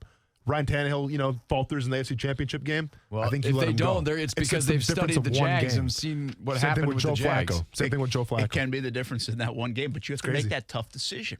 Much as you have to do with a guy that we all love and adore is Calais Campbell. Do you have to make the tough decision to say, $15 million? Well, maybe he'll be Do you have willing to to gamble rework his right? deal. I mean, listen, you know where I stand on it. Yeah. I don't have to make that decision. I get to say, keep him. Yeah, well, exactly. It's not coming out of our paychecks. We're not paying taxes on this. I don't know what the Jags are going to do, but I mean, it seems to me that if you're a smart negotiator for the Jags and if you're a smart negotiator for Calais, you might be able to say, hey, look, we're all being honest. We can't pay you what you might think you're worth. You could go somewhere else and get that for a year or two, or you could stay here, give us a hometown discount, and by the way, afterwards, you're going to be part of this organization for years to come, and you're going to make more money out of this deal in the long run than you would if you went somewhere else for a short term where nobody really knows you, nobody really cares, and you're not the, was it Walter Payton Man of the Year award winner in Jacksonville for the rest of your life. Now, that's interesting. But that's where I will come back and give you guys a little nod and say, do the Jags, have they established enough of a culture, which I would then equate to the word trust, for a guy to say yes to that? And I would say no. First of all, never mention hometown discount in a negotiation. But seriously, is there enough trust and adoration for this organization from a player point of view, even Calais? I would agree with you. Say, and I don't know if you're a smart agent, couldn't you get that in the contract? Say, all right, we're going to do this for X amount of dollars this year and X amount of dollars next year, and then upon retirement, we will make X amount of dollars as consultant, as insert role here. Can you do that? I don't know if you can do that, but maybe you. I get your point. By the way, your point, I understand what you're saying. I don't know what you can and can't do. I don't know if that's enough money, by the way, even to make somebody happy. You're talking about millions to play the game. I don't know how much you can make as a consultant, but well, you can make a lot if it's not a salary cap. The Jags could afford to pay him $10 million to do very little if it's not against the cap. But listen, to prove Brent's point, though, with Calais Campbell, listen, if you were to restructure that contract or take a pay cut, you're essentially taking a leap of faith and saying, you know what, I trust you guys. I've been here for a while, and I trust you guys. I'm going to do this for you. Kind of like Marcel Darius did. And I think Marcel Darius took his, he restructured his deal because he's a big Doug Marrone fan, right? They worked together in the past, and they trusted Marrone, okay? With Calais Campbell, listen, I don't know Calais Campbell personally. I've talked to him a couple times, and I know he loves the game of football. Right. And just everything that's transpired this past season here, it's hard to believe that a player would just, regardless of who it is and how good of a guy he is, he would just take that pay cut and say, you know what, I'm going to trust in this process. I'm going to trust what's going on. I totally agree with you. And if you're being a smart business person, there should be no trust ever, really. So I'm not suggesting that there's a level of trust. I'm suggesting as a business person, you get it in writing. It's something on the contract that says, I'll give you, my services for maybe $3 million less a year that I could maybe go get on the open market, and then in turn you're going to pay me that $3 million plus another $1 million or whatever it might be for a couple of years as to basically be an ambassador. To basically, well, in that way it's a win-win because you've gotten a longer term deal. If you're a football player, your shelf life is coming. You're going to be done sooner than later, and now you have something lined up for the future that probably benefits everybody. Yeah, I want to say I think either the Miami Dolphins tried to do something like that and with maybe Dan you can't Marino. do that. I don't know. I want to say tried to, if I remember the story, or maybe they did. Either they did or tried to. I can't remember where it is in that regard. All right. By the way, you've been listening to John Bachman jump in on the situation, the man that skews the pie chart here in this building. I'm not sure I know what that means. Yeah, I don't know where Brent's going exactly? with that. We're just talking about high salaries. In that case, is it struck out there? Yeah. I don't know. I'm just kidding. It's probably not him. It's probably Barsh. Hey, Chief Met money is real the money QB there. of Action News Jax. That's it. The QB That's salary. it. Yeah, It might that's it. quietly be me. Yeah. Okay. Yeah, exactly. Have you seen his truck? It's pretty nice. I seen him, man. And don't mind me. I'm more like I'm probably like the water boy here of the Action Sports Jax with my salary, man. But it's all good. Hey, we're all a team. We all get Super Bowl rings at the end of the day when we win that Super Bowl. So it's all good. I'm part of the team too. No worries. Just a piece of metal. Wow. Nicely said. What's up? What's coming up tonight? 5:25. 5:25. 5 o'clock on CBS 5 o'clock. 47. I can't tell you exactly what's coming up at 5:25. I don't know the rundown that well, but I can tell you at 5 o'clock we have a lot of stuff going on. We have we had the remains found yesterday up on the north side of town at 295 and Main Street area, and they're trying to sort through.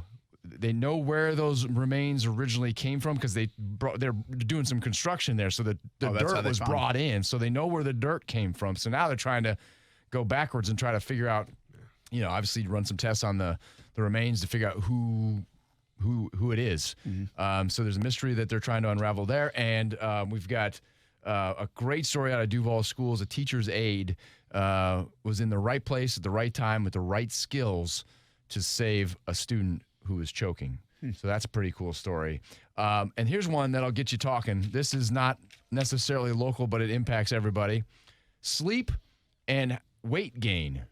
You're into your fitness and health. And naps. And, naps are part of the sleep, right? The more sleep you get. Yeah. Well, so apparently there's a study out that suggests that when you're sleep deprived, you will eat more because hormones stimulate hunger when you're sleep deprived. So hormones are released when you're tired. So, maybe Brent, there is something to sleeping more. I'm just saying. You might want to think about that when you go on your 2 hours a night sleep that you do regularly. What's up, Brent? How's that coffee working out for you now? It's just fine. I'm going to go take a nap during this next commercial break. It's all good, man. Got us. Appreciate that, John. Yeah. Very, very thoughtful and intriguing. News I look forward to catching up with tonight. Yes. 5 o'clock, CBS 47, Naps work Fox wonders, 30. Brent. I told John you, Bachman, Tanika Hughes. I told you. Mike Burrish. Do we need to get our own podcast about music and just general napping? Music and health. And health. I love it, man. Music and health. We combine them. Yeah, I'm sure nobody does that. You might have something there. That's a good point, Brent. That's a good point. All right. Maybe you can jump in on maybe you can jump in on like John Tesch's podcast or something. Wow.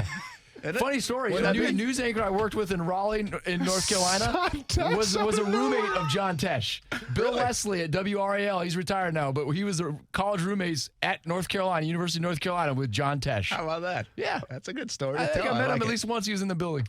I can't believe you just pulled out John Tesh out of nowhere, That's man. I'm outstanding. proud of you, Brent. Yeah. That's good stuff. Has he put out an album recently? What's his story? Come on, man. What's his story? Come on, John. All right, we're going to hit a break. He did Entertainment Tonight, too. Yeah, he's been doing a lot of stuff. Yeah. I just remember his hair kind of, pretty aggressive. His hair kind of what? It's just he's got an aggressive hairstyle. Let's just An say aggressive hairstyle. Yeah. Thanks for stopping in. Have you seen it? I mean, not in years. I didn't think he had any hair left. Oh, man. Hey, save this for your podcast. All right. Oh. I don't think that's a recent picture. Action Sports Jax on ESPN 690. Rolls on. Talking sports, I think. And John touches hair. Yeah, coming up. We cover it all.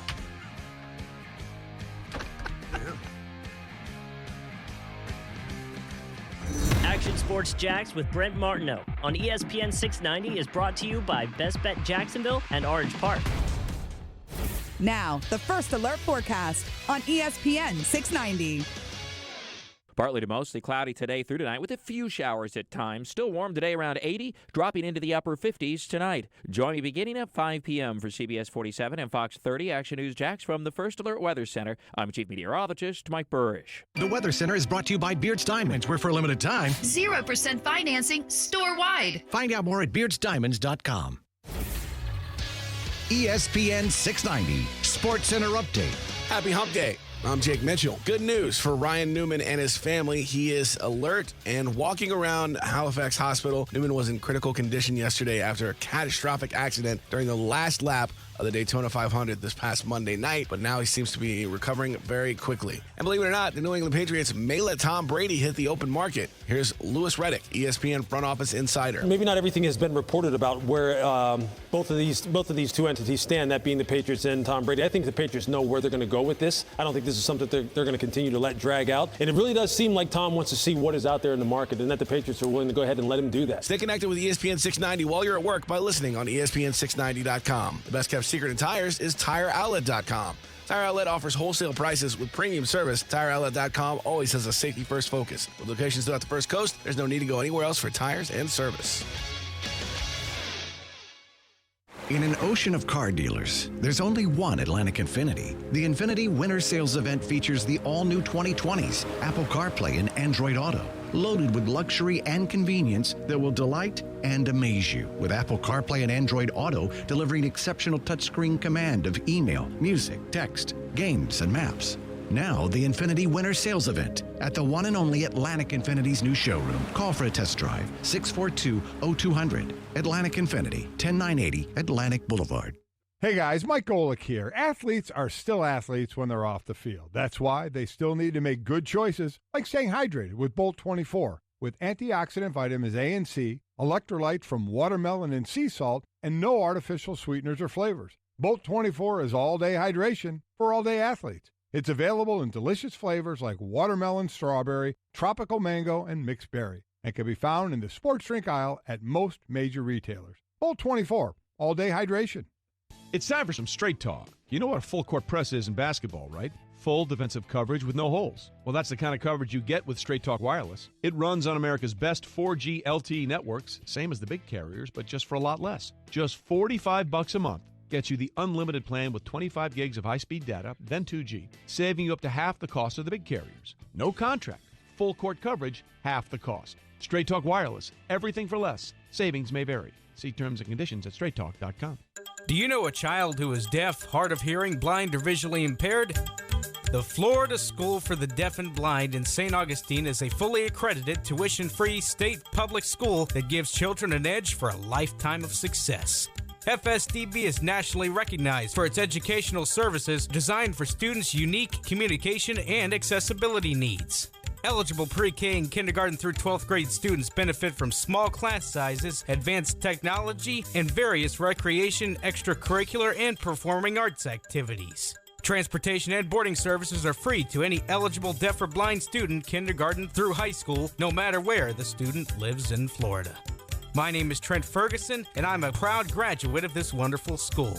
This place changes lives. To learn more information or to apply for enrollment, call 800-344-3737 or log on to www.fsdbk12.org. Hi, it's Nathan from Gordon Chevy in Orange Park, where the price you see online is the price you pay when you arrive. No gimmicks or tricks like add-on fluff stickers some other dealerships use to add thousands to the price. Not here. Fast, fair, and transparent is what you always can expect at Gordon. And right now, during our auto show discount event, take up to $11,000 off new Silverados, up to $5,000 off new Equinox. Find us at the money-saving end of Landing Boulevard and online at gordonchevy.com. Chevy, find new roads.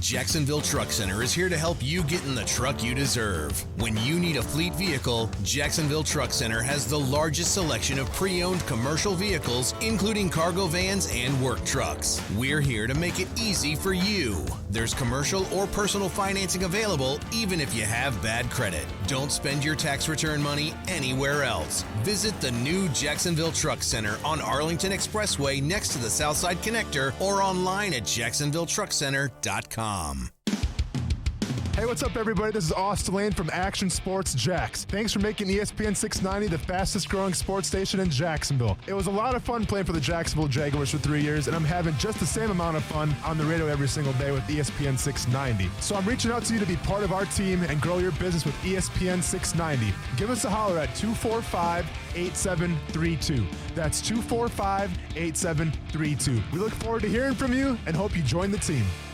Be bold, Jacksonville. Whether you need to be cold or hot, Bold City Heating and Air will help, like they did with my home. Hey, everyone, this is Brent Martineau. Bold City Heating and Air has a good reputation. Clean, professional, and honest AC service. Right now, there's a $49 winter maintenance special. Keep your AC running efficiently and lower electric bills. Your AC is your biggest monthly utility expense, so make sure it runs effectively. Be bold and call Bold City Heating and Air, 904-379-1648, or visit boldcityac.com. Let's say you have ED, male impotence, or maybe you suffer from PE and can't satisfy your partner. If you have either or both of these embarrassing conditions, Prime Men's Medical Center has the solution. Meet Dr. Rabinski, a specialist in men's health. If you're experiencing ED or PE, Prime Men's Medical Center has custom blended medications designed just for you. There's no pain and no surgery. If you have diabetes, high blood pressure, or prostate issues, not a problem. If Viagra, Cialis, or Levitra have let you down, Prime Men's Medical Center has patients lasting 30, 60, 90 minutes or longer. You'll see results on your first visit guaranteed, or your visit is free. And best of all, it's affordable. For a private consultation with our highly skilled physicians, call 904-206-8105. We guarantee that you'll see results on your first visit, or there's no charge for your consult. Call Prime Men's Medical Center now at 904-206-8105. That's 904-206-8105. Since 1983, Children's Miracle Network hospitals have helped fill funding gaps caused by Medicaid and insurance programs not fully covering the cost of medical care. The Players and PGA Tour are proud supporters of the Children's Miracle Network. It's 19 days until the Players. Hi, it's Nathan from Gordon Chevy in Orange Park, where the price you see online is the price you pay when you arrive. No gimmicks or tricks like add-on fluff stickers some other dealerships use to add thousands to the price. Not here. Fast, fair, and transparent is what you always can expect at Gordon. And right now, during our auto show discount event, take up to $11,000 off new Silverados, up to $5,000 off new Equinox. Find us at the money-saving end of Landing Boulevard and online at GordonChevy.com. Chevy, find new roads. Love is in the air at Beard's Diamonds. And you'll love this incredible offer. 0% financing store-wide. Yes, get zero interest financing for 5 years on anything and everything. But hurry, this incredible free financing won't last long. How about a $6,000 designer setting? You pay just $100 a month. You just spread your payments out over 60 months. And get her that piece of jewelry she's been dreaming of. How about a GIA certified diamond with a Decoria Viraggio setting for $12,000? You pay just $200 a month. Buying fine jewelry has never been better. People drive from all over to Beard's Diamonds for the best selection, best prices, and now 0% financing for 5 years. Pick out that one-of-a-kind piece, then divide your total by 60, and that's what you pay a month. Beard's Diamonds. Located at the St. John's Town Center. Or at beardsdiamonds.com. Where exceptional is affordable. Sí, very intrigued by the Dan Le Batard Show on ESPN Radio. Did you watch your 8-year-old son become a man during the halftime ceremony? He was looking at his 8-year-old, and it was a boy, went up again, and then he's like, okay. The Dan Le Batard Show with the Stuttgarts on ESPN Radio and ESPN News. Brent Martineau. You see him every day on CBS 47, Fox 30, Action Sports Jax. Austin Lane. He's a former Jag star and current MMA fighter. Broadcasting live from the Anna Jar and Levine studio. This is Action Sports Jax on ESPN 690 and ESPN690.com. And you don't admit yourself that you did it, how you take the word from another player that he was doing. That's the hard part, you know? So, like, if you got caught with something on your body, you know, that to me definitely should be a suspension and a huge fine. But to say that someone was using it, it's his word against his word, that's pretty tough to penalize a player. So I think it's really difficult. That's Joe Girardi talking about the Houston Astros scandal. It's interesting because a lot of players want punishment. That's a pretty good explanation without hard evidence of exactly who was in charge and who did. And listen, Major League Baseball knows a heck of a lot more than we know about it. Yeah. But they also might be assumptions. And when you're talking about suspensions, you might have to be able to almost prove it in a court of law type of thing because there are appeals to those suspensions about what went down. just can't seem to get away from the Houston Astros scandal because now it's spreading into so many different facets. We started off with how big of a deal is it? Is it bigger than even the steroid era? Mm-hmm. Is it bigger to cheat like with performance-enhancing drugs or knowing signals like in football and relative to other sports if you were to do it that way? Correct. Now it's on to players are really ticked off, like genuinely to the point where every day another player is coming out and saying something that sparks the debate, the controversy, reminds us of it, aimed at the players. I think that's what's so unique. This looked like an organizational thing at first. It now looks like a player thing, which I think is pretty obvious, but also the player angst, more so than the Astros. It's like, when you hear stuff and you hear players talking, you're like, oh, the Astros, Houston. No, it's players. Now, they don't even, sometimes it's Altuve or sometimes it's Correa or whatever it is, but it's mostly player related, which is fascinating. Now, the other guy that's hiding a little bit of the Houston angst is the commissioner, Rob Manfred. We talked about it a little bit earlier. LeBron James tweeted about it and said that he would be irate and had some choice words if he knew somebody cheated like this and potentially stole away the ability to win a championship or at least winning a championship. And once again, I want to see LeBron James in a batting cage first. Okay? I want to see him hit that 70-mile-per-hour fastball, and then I want to see what we're talking about. My question is, should he be? Do you like that? Do you want players of his stature talking about other sports? Would you put it in stay in your lane, LeBron? No. I mean, I wouldn't, Brent, because they're all professional athletes, right? Like, say that you saw something go down with another news station that wasn't necessarily in sports, but maybe a friend of yours, right? Or maybe someone that you know. You'd probably speak out against it, right? Because they're your peers. And even though you don't, do the same news coverage, you still respect them a lot. So I think from LeBron James' standpoint, and he was even adamant. Debatable. Okay. Well, as Brent told me the first day, is like, don't trust nobody in this business. So maybe I should abide by that a little more. But listen, LeBron James came out and said that he's not a baseball guy, and he was very adamant about that. He did say that. And he did acknowledge that. But I think just from sport to sport to sport, man, being a professional athlete, being on the top of your game like that, you can relate, okay? And I think if you can relate, whether it's basketball, football, or baseball, you're going to stick up for, your peers. And I think that's what LeBron James is doing here.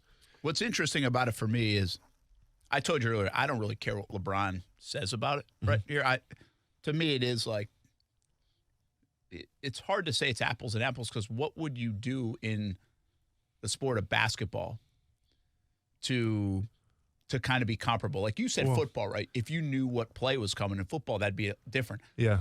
In basketball, they run about 4 plays. Like, what plays are coming. Sure. I mean, there are different sets and those kind of things.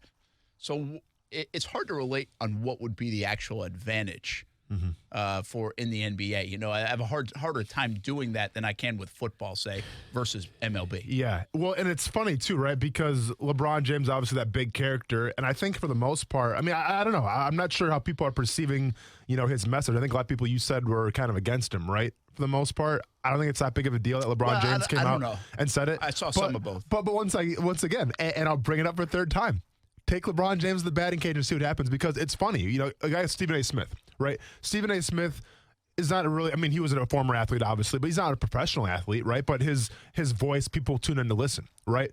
And he comments on MMA. Now, he says some things he probably shouldn't have said in the MMA game, and people got on him for it. But then Stephen A. Smith releases a video of him hitting mitts, and all of a sudden it's like, why is Stephen A. Smith even thinking about talking about MMA? Have you seen the guy throw a punch? What gives him the right to talk about MMA?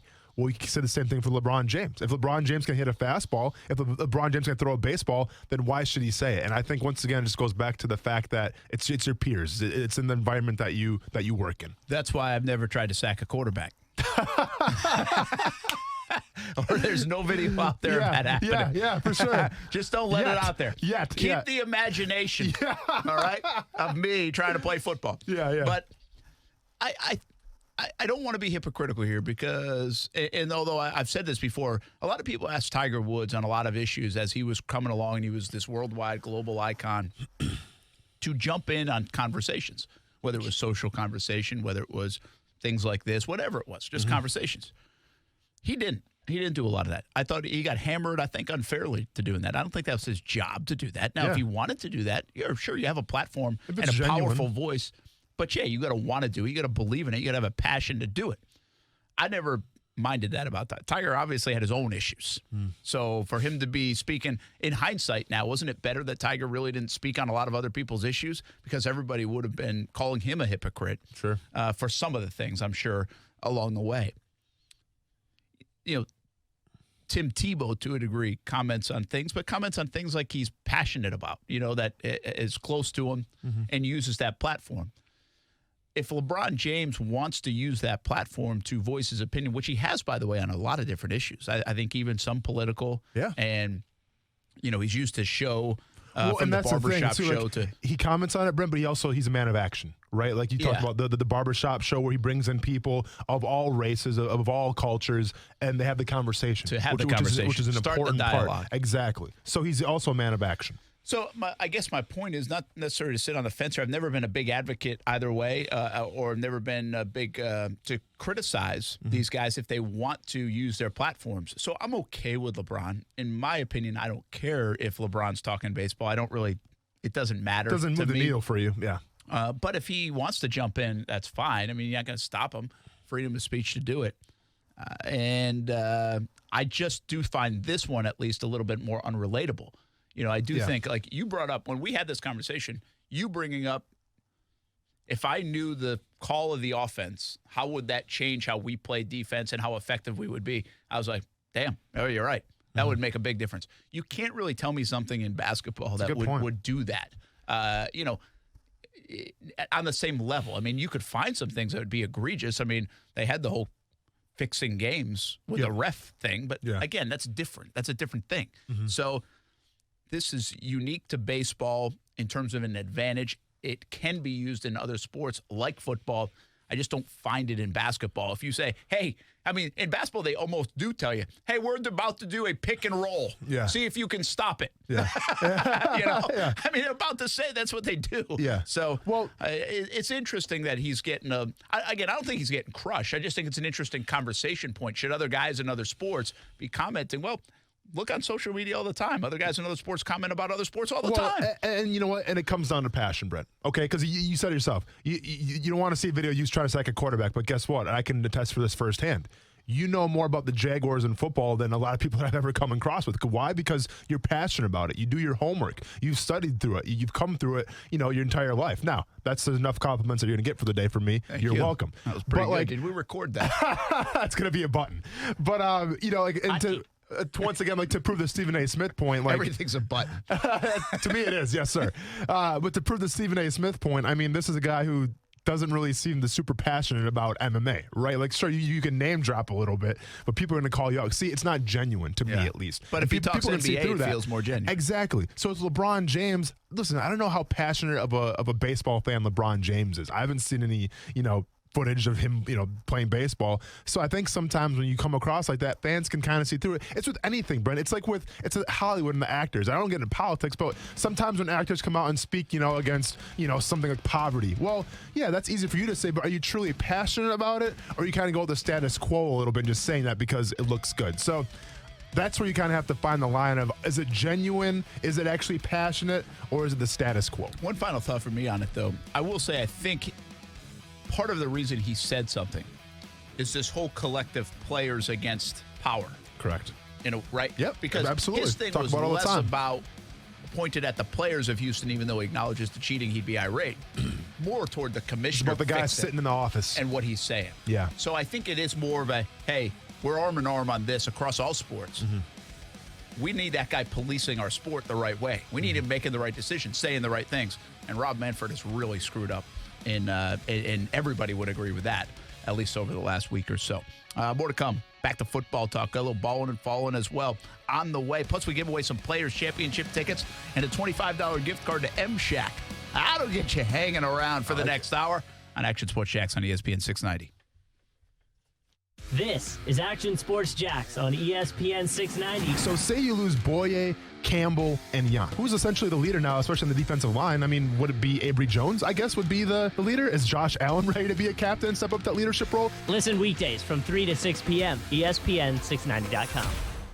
You've heard me talking about the good folks at Zero Res Carpet Cleaning, but have you seen what other people are saying? Just Google Zero Res Jacksonville, read the customer reviews, over 2,800 reviews with an average score of 4.9 stars. That's out of 5. Zero Res has a patented process. It cleans carpets without using any soaps, no detergents, no shampoos, and that means you won't have any sticky residue left behind. That means your carpets will stay clean longer. Add to that a team of technicians that have been named #1 in the country for 3 years in a row, and you have the winning combination. Zero Res can clean your carpets, upholstery, area rugs, tile, grout, granite countertops, and much more. And right now is the time to call Zero Res because they're offering the hottest price of the year. You get 3 rooms of carpet clean for only $99. 3 rooms, $99. This offer is only good in February. Call Zero Res at 904-287-5727. That's 904-287-5727. Zero Res spelled forwards or backwards. It's the right way to clean.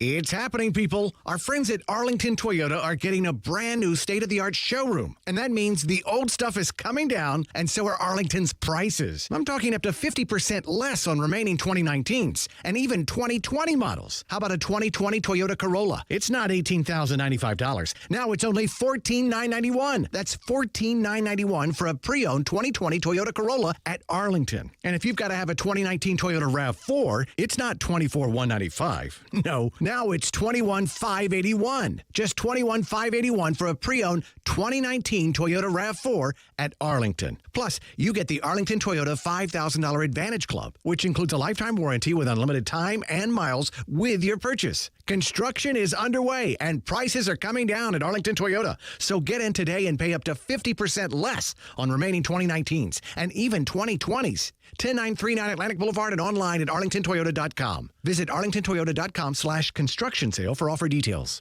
You wouldn't draft a point guard to play center, right? It's the same thing as when you're going to hire your next teammate. LinkedIn will match the right talent with your open roles fast. Post a job and you'll get great candidates with the right mix of skills, interests, and experience. So every hire you make is a win for your business. Go to linkedin.com/sports and get $50 off your first job post. That's linkedin.com/sports. linkedin.com/sports. Terms and conditions apply. This is the Frells family. They live on a piece of land they call greener pasture, and they work on it behind the wheel of a John Deere 1 Series tractor. With its durable construction and features that hook up to dozens of attachments with ease, no job is too tough. The Frells family runs with us because this is more than just land. It's home. Nothing runs like a Deere. Get a 1 Series tractor for just $99 per month at your John Deere dealer today. For additional cost information, please call toll-free 855-633-2315. I'm not a big talker. I am a big doer. But sometimes the only way to solve the problem is to get on the horn and figure it out. So the only people I like talking to? Grainger. With knowledgeable product experts, ready with the answers to my toughest questions, calling Grainger is the one conversation I don't mind having. From machining and motor parts to valves and vacuum pumps. When it comes to solving my problems, Grainger's got my back. Call, click Grainger.com, or stop by to see for yourself. Grainger, for the ones who get it done. The Jags Health and Fitness Expo powered by Planet Fitness is coming this Saturday, February 22nd to the Morocco Shrine Center. Get your health and fitness on track with free screenings, free fitness classes, advice from health and fitness pros like Dr. Raphael Foss of Lifetime Wellness, and find new ways to get your kids involved too. There's something for the whole family. The free Jags Health and Fitness Expo this Saturday, February 22nd at the Morocco Shrine, sponsored in part by Lou Saab, Honda of the Avenues, and Community First Credit Union. A family dinner? A birthday party? Or maybe it's lunch. Make Rena's Pizza part of your plans. Want a fresh one? Rena's has fresh ingredients and fresh food throughout the menu. And oh, the pizza is so good. Hey, everyone, this is Brent Martineau. We love bringing the show to Rena's Pizza. Find your way to Rena's Pizza. Rena's has you covered with 5 locations in Northeast Florida. Marsh Landing, Bay Meadows, Argyle Forest, San Jose, and Neptune Beach. Rena's Pizza. Want a fresh? Hey, it's Mike Golick from Golick & Wingo. You're listening to ESPN 690. Yo Sports Center. I'm Christine Lisi. At this hour, driver Ryan Newman's been treated and released from Halifax Medical Center 2 days after being involved in a horrifying crash at the Daytona 500, according to Roush Fenway Racing. There is no timetable for Newman's return to racing. Another day, another opinion on the Astros cheating scandal. Today, Yankees outfielder Giancarlo Stanton criticized Astros owner Jim Crane for saying his team's illegal sign-stealing system may or may not have had an impact on the competition on the field. There's only one way the Astros can truly put this matter behind them, says ESPN's Mark Teixeira. They need to be able to tell people, this is exactly what I did. I am ashamed of it.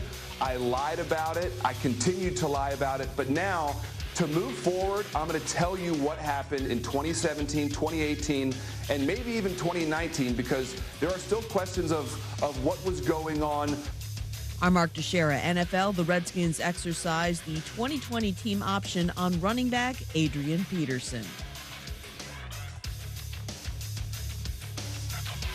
You love iced tea. It's smooth and refreshing with just the right flavor. You also love to be a little twisted.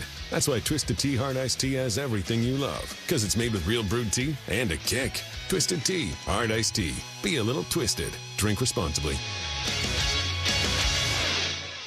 Broadcasting live from the ESPN 690 Anajar and Levine studios. Anajar and Levine Accident Attorneys. Call 904-600-4000. That's 904-600-4000. ESPN 690. Jacksonville's home for ESPN Radio. WOKV Jacksonville. Listen live everywhere you go on ESPN690.com. ESPN 690, a Cox Media Group station. Brent Martineau. You see him every day on CBS 47, Fox 30, Action Sports Jags. Austin Lane. He's a former Jag star and current MMA fighter. Broadcasting live from the Anajar and Levine studio. This is Action Sports Jags on ESPN 690 and ESPN690.com.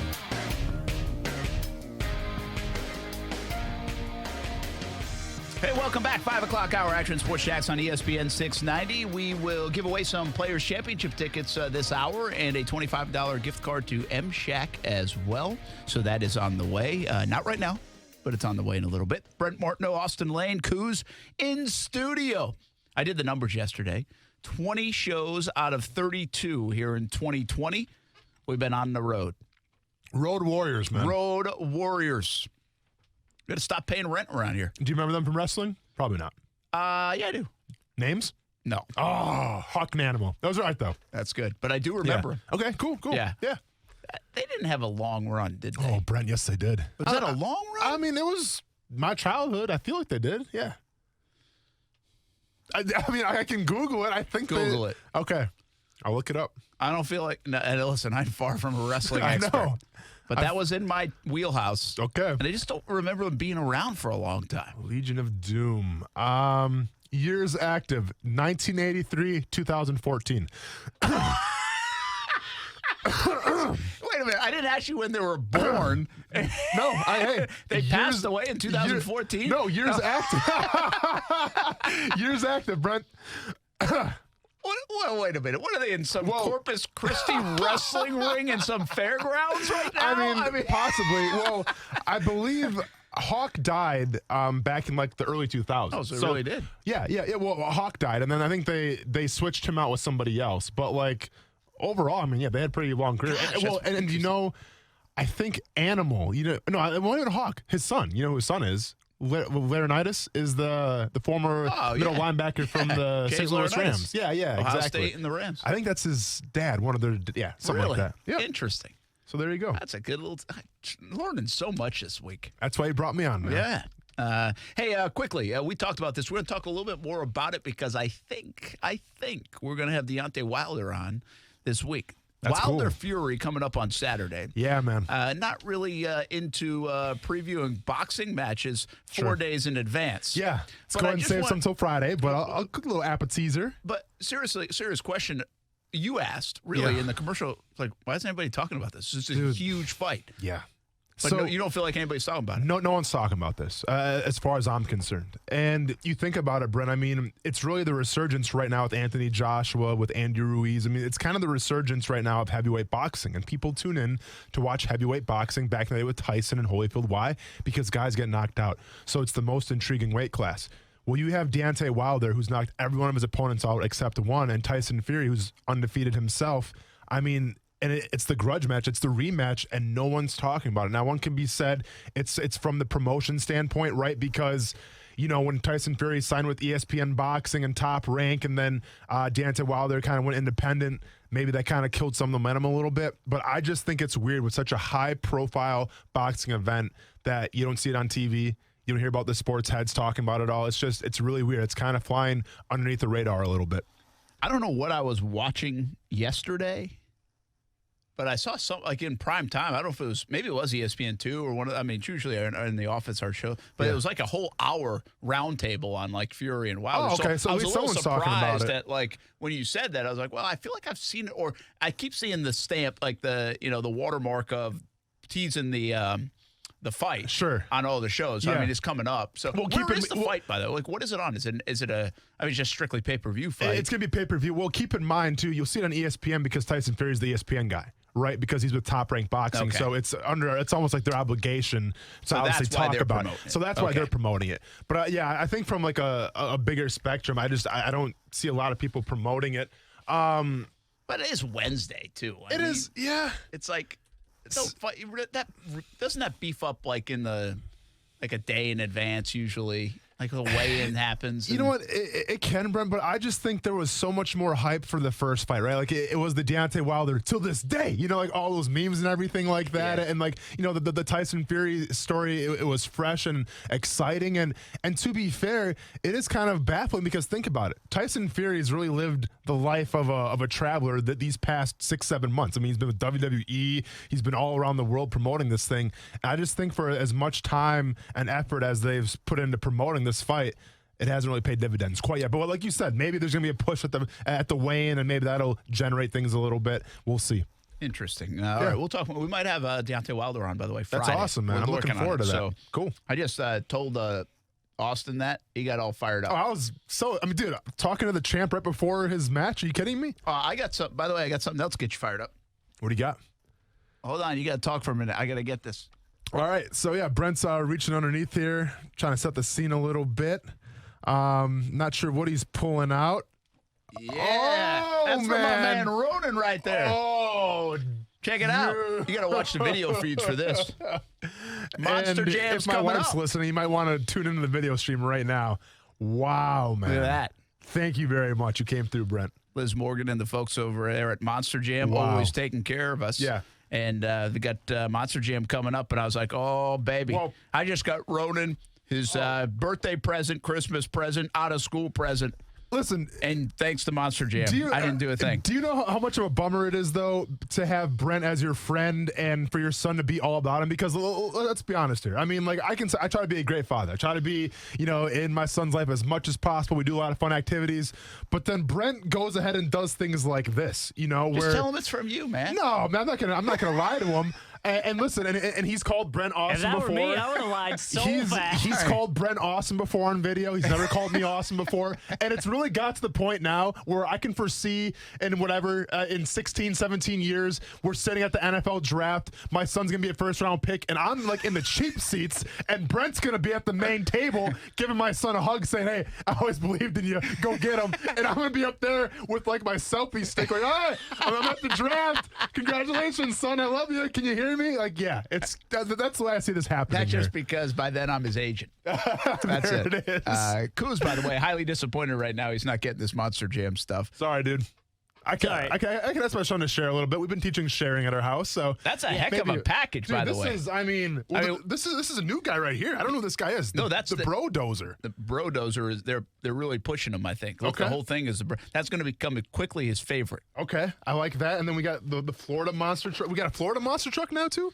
Bro, these are a bunch of new guys coming out here. Well, that's why you got to go see the show the February Florida 29th. Man monster truck or just Florida monster truck? I'm doing this well right now. And it's funny. So I take my son to daycare here every single day, and we go on 295 past the Dames Point Bridge, and there's a giant, like board hanging up for Monster Jam. So like we're just casually listening to music, nice and quiet, and all of a sudden, out of nowhere in the back seat, Monster Jam! I'm like, whoa, we hit something? What are we talking about, Rones? And it's like, oh no, the billboard. Like you think I would know it by now, but I don't. And every single morning freaks me out a little bit. But no, thank you very much, man. You just made a 4-year-old's day, so thank you. Yeah. Well, again, it was more the Monster Jam folks, but I'm thinking of my guy Ronan right after I saw that in the office. All right, worst coaches in professional sports history. Is John Beilein now on the list? By the way, how do you look at the Beilein thing? Is he quitting on the organization? Is it right to get out when you're supposed to get out and it's not working? Oh, it definitely wasn't working. So I think he just was. But was it ever going to work in Cleveland? I mean, Cleveland stinks, and they reset the whole thing, and LeBron left, and everybody. I mean, it was a mess. Like, they're not going to win again, even if they did everything right for 4 years. From what I can gather from it, you can't coach it like it's college. And I think that's what he was doing. And he was too strict with guys who are now like, hey, we're in the NBA. Like, you can't kind of have these strict rules with us. And then obviously he had the comments that he says he meant to say slug, but apparently said the word thug. And so I think from that point on, it was just gone after that? Yeah. You got to believe it was. Oh, it had to have been. So I think it's probably been in the works. He's a 67-year-old college coach, though. Who thought this was a good idea? Well, the Cavs, because they're the Cavs. But listen, I know when I say like age stuff, I'm not. Listen, it's fine if you're 67. I'll be there someday. Yeah, we all will, hopefully. But 67-year-old college coach, which is it's so different to me than having Billy D at 48 or even Brad Stevens. He looks like he's 22. I don't know how old he is right now. But, it's not we talk all the time. Like, you've got to relate more to these players more than ever. Yeah. Possibly basketball even more than football, you would say, huh? 67-year-old John Beilein, who's a fantastic coach. Unbelievable what he did with Michigan. Yeah. It just didn't make a lot of sense from the get-go, in my opinion. And listen, I think we touched about this maybe 2 days ago. I talked about basketball coaches and everything. And to me, dude, it's such a weird sport where you have to have the talent to be successful. Like, I consider Greg Popovich one of the best coaches ever in the NBA. Well, Greg Popovich right now, he's in like 10th or 9th in the Western Conference. All right? They're 23-31. You need more than just having a great coach. You got to have the talent around him. And I used the example a couple of days ago with Steve Kerr. I think Steve Kerr's a great coach. I think he's a great basketball mind. But guess what? When Steph Curry's not on the court, when Klay Thompson's not on the court, how good are they? So I get from the Beilein situation where, yeah, some things got said and it wasn't a good fit. I understand that. But, like, to me, it's hard to really lock down a great coach and say, yes, this guy's a real game changer, just because if you don't have the talent to cultivate it, what's the point? I mean, honestly, the only guy I can really think of right now, Kuz, to me, who has my attention as the makings to be a fantastic, legendary coach, Nick Nurse of the Raptors. Because you watch what he did last year with Kawhi Leonard and they won the title. You lose your best player, and guess what? They're good this year again. And I think Nick Nurse is that guy. Spoelstra? Spoelstra's too. Yeah, guy's done a fantastic job. Good call. Yeah, but then one could argue he didn't do enough when they were in Miami with LeBron James. Well, and I would also say that LeBron and them being there was almost like a knock against him for a while, saying, well, of course you're going to be a great coach. It was like anybody who coached the Cavs was not a good coach because it was LeBron, right? Correct. Right. Like you were saying with Steve Kerr. Same thing. Like you obviously are going to play better when you have good players in there, but then those good players are also going to be the reason people argue you're not a good coach. Yeah. All right, so how about some worst coaches on the list? All right, maybe we'll get to more of this in a little bit. Yeah. We've got some players' tickets to give away, and Jared Rice will join us for a couple minutes in just a bit. But 38 on the list. It's a top 40 list, I think it was. Who did this? Bleacher Report has a list out. I believe so, yep. Rick Pitino, number 38. Again, this is at the professional level. Okay, I was going to say, college, I think he did all right. No, I'm going to tell you, this whole list, the whole time I was like, wait, what? Yeah, and that's what's funny about the list. It's interesting. You'll hear some names. Yeah. 102 and 146 with the Celtics. He even was quoted as saying, I won't say I'm humbled, but I know where I didn't do a good job. So, Calipari, 37 on the list. Yeah. Lane Kiffin. Let me quickly ask you about Calipari. Do you think he's a great basketball coach or just a great recruiter? I say that with all due respect to him. I understand, and people say that. And he's probably a better recruiter than he is a coach, although I'm a big advocate that he's a very good coach because he has to recycle that. Now, listen, he's got incredible talent. Sure. But if you look at where his teams usually start and how they play and where they finish the year annually, they're usually a lot better. And to the point where you forget about them. And this year's team is another example. All of a sudden, they're back in the top 10. Remember, they lost to Evansville? Yep. And so you're like, oh, gosh, this is terrible. Well, they're back in the top 10, and I heard some people talking today like they've got a chance to win it all. Now, I think there are like 20 teams that have a chance to win it all this year because it's so wide open.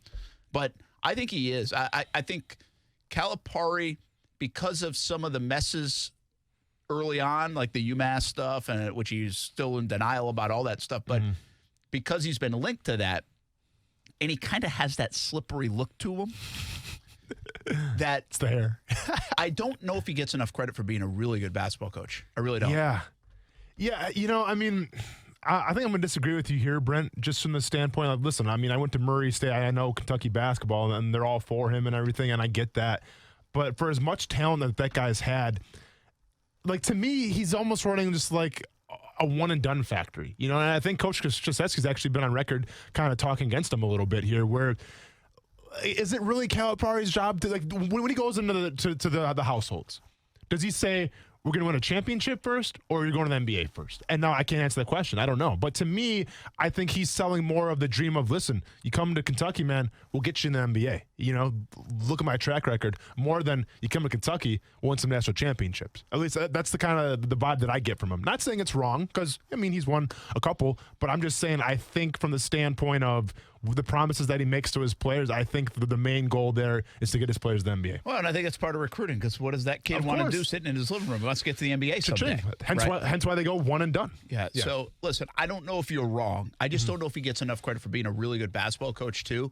And the people that think what you think would say, well, why hasn't he won more? Look at the talent that he has had. Why hasn't he won more national championships? And probably a fair question. Hey, I'll get to more of the bad coaches in just a moment. But how about a good guy first? For the Players Championship, Executive Director of the Players Championship Weekly Visit with Jared Rice. How we doing today, man? We're getting closer. What is it, 20 days? 19? 20?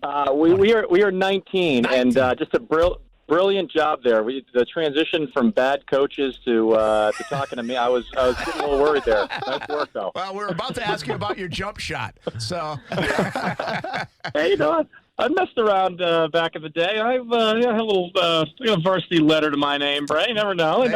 Surprise you. I can see that, by the way. Hey, you know what? That's a good question right now. I'm going to ask you this. You're involved with golf, but most people that are involved with golf don't play a lot of golf because they don't have the time to play a lot of golf. They just get asked, can you help me get on a golf course or tickets to something? I'm sure Jared gets a great point. Jared gets plenty of that. But give us your sports background a little bit. What did you play, and can you play golf a bit? Are you a good golfer? I grew up playing basketball. That was my sport. Loved it. Played it all year long. Had a twinkle in my eye to play in college, and didn't end up doing that. Wanted to go to a big school and have some fun and think about life after. So. But that was my hoops was my game, and as far as golf goes, I'm a 14 handicap, trending to 19 or 20 these days. So I do love getting out on the course. So much fun, and just we're very, very fortunate here to have some great facilities in our area, and I've got a couple of little guys that it's a lot of fun to bring them out and get them pointed in the right direction. So that's my golf game these days, is making sure they come out and have a good time, and I'm just keeping them happy out there. Jared, say you go to a different course and go golfing. Like, how hard is it for you not to do your job, to try to analyze what they do, how the course conditions are? Like, is that what you're doing 24/7 at a new golf course, or can you just kind of turn it off a little bit and enjoy the game? My game, yeah. If you see my game, then you know that the fine tuning of it is. I do not.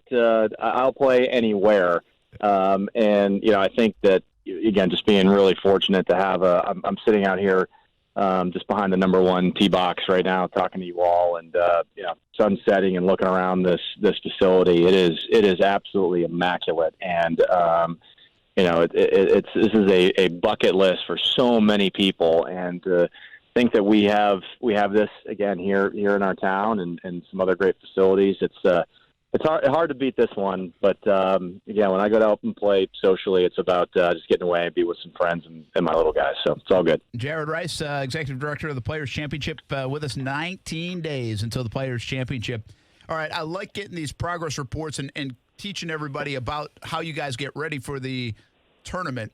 And I know there's so much that goes on the final month, even though the course looks like, hey, it's ready to go to the naked eye. What happens between, say, day 19 and day 10 or 12? What's the next week like for you guys?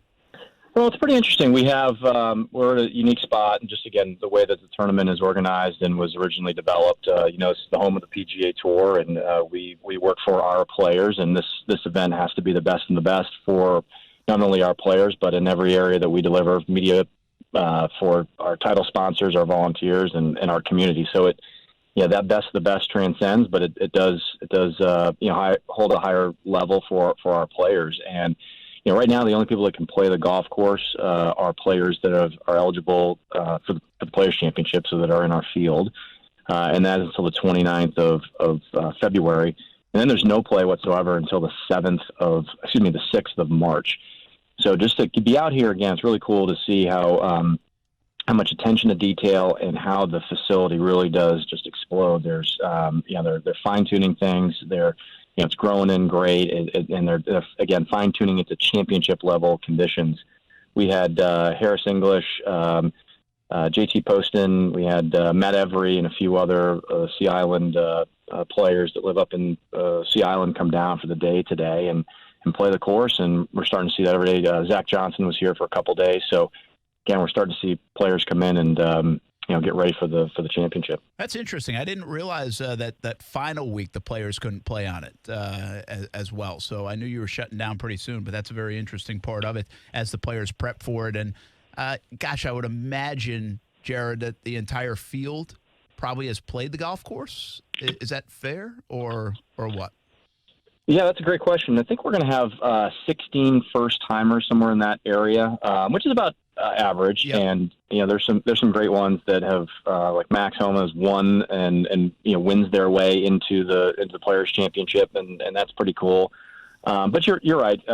Most players will have an opportunity to get here and practice, but not everybody. We've had some players that their only time that they've played the stadium courses with the coming through as a junior for the Junior Players Championship that happens over the summertime. So there's also this era of young players that oftentimes we'll hear, yeah, it's a little different than seeing it on Xbox. So there is that. Yeah, they got to get out here and see the break for themselves. It's not just pressing the Y button on the Xbox controller. It was only that easy. Exactly. Then I'd be less than a 14. But not everyone in the field has played it before. But that's what these windows for players in the field to come in, practice, fine tune, and obviously some practice round days in advance of the competition days that start in March. That's a fun question. I don't know if you have, I know you won't have concrete analytics on this, but do you think this is the most iconic hole in the world, 17? So TPC Sawgrass is known worldwide, and it's obviously a big course, but it is on those video games. Has that helped the mystique, if you will, of TPC Sawgrass, especially the 17th hole? I mean, is there talk of that in your circles of just this era of young player or people in general that want to come here because they've seen it in that kind of arena and now want to see it for real life? I mean, I have heard that. I couldn't tell you chapter and verse. I forget which player it was at the time, but they made reference to it's a lot different in person than it is on Xbox. And I think that's pretty neat. And when you think about that hole in particular, you just nailed it. It's the most recognized golf hole in the world, and it's most photographed. And just from a competitive perspective, it is really that defining moment in a player's route. While there is certainly times throughout the golf course that they're going to be challenged. In fact, every shot they're going to be challenged in the way that it was designed. But Rory's saying that walk from 16 to 17 is about 20 yards too long just kind of shows you that they are thinking about it, and that's what it was designed to and intended to do. Yeah, absolutely. Jared Rice with us, Executive Director of the Players Championship. One last one for you, and then we'll give away some tickets and $25 gift card to M-Shack. Adam Scott wins this last week. Rory's playing well. You got a few guys that are really playing well coming in. Now, Tiger obviously didn't play well last week, but is that important to you guys to have some of those former champs and some of those kind of name guys playing pretty good golf this time of year and maybe getting hot? There's still a little bit of time before they come to Ponte Vedra, but I'm sure you guys like hearing that, especially with a former champ like Adam Scott. Sure. It doesn't feel like there's that much time at all, Brent, to be honest with you. But no, listen, anytime that there's a Players Past champion that has a Players champion that wins, I think that is a positive thing for the tournament. And you think about, some of their success, the comments they make, and seeing it as and a lot of times a signature win among their resume is a great thing for the tournament. And when they come back here and play well, I mean, there was Rory, you just named him, Rory, Adam Scott, Kuchar, probably missing somebody in there that had a really great Webb Simpson's been playing fantastic. Mm-hmm. To have a great run coming in. I just think it shows that those champs, again, want to come here and perform at a high level because of the magnitude of the event. Yeah, I think you're absolutely right. All right, before we give this away, your big message points that you're trying to get into all the local folks' head that might be a little bit different, like tickets, mobile tickets now, and any parking messaging that we need to know in the next couple of weeks as we head to the Players' Championship. Sure. As you purchase tickets or send tickets from a friend, accept them, download them, put them in your mobile wallet. The technology we're using allows you to do that so that when you come on site and you're at our entries, just open up your wallet and it's right there. You don't have to re-authenticate or re-sign in, any of that. Once you purchase a ticket or once you're sent one, immediately take it, download it into your wallet. And we do have this year, parking is required Tuesday through Sunday. And you can do that by either buying a parking pass. You can bring 4 more people in your car. You have to have a pass for that. Or you can, consider Uber and rideshare. Those first two, go to theplayers.com, and we have all the information under parking. But really give some thought to that as we're seeing a lot of uptick the last couple of days on parking, and it's starting to get tight. So we will sell out.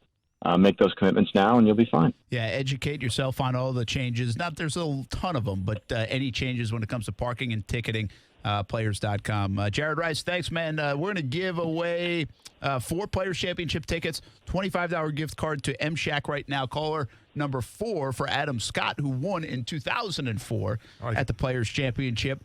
And the number 904-362-9901 or *690, 904-362-9901. Jared, we'll talk to you next week, man. 19 days to go. Thanks. Be good. All right. It's Jared Rice, Players Championship. Like learning about the event in some different ways. I like having Jared on, and he educates us. Not a bad backdrop for a phone call for him. He's just sitting there right behind the first tee, although taking it all in. I can't only hang on a golf course for so long on a specific hole without actually hitting a shot. Yeah. If I got to put a peg in the ground, we're a little different in that regard. I think so, yeah. You can watch the sun go down. I could just enjoy the nature aspect of it, everything, yeah. You can go say hey to that bald eagle or whatever, or osprey nest or whatever's up there. Or possibly queen bee, if you're into that. Queen bee, but I want to go make an eagle or at least birdie or double bogey. I don't care, but I want to hit the dang golf ball. Haven't done it enough. Did go out to Southampton today and hit a couple of balls. How'd it go? It was good. Yeah.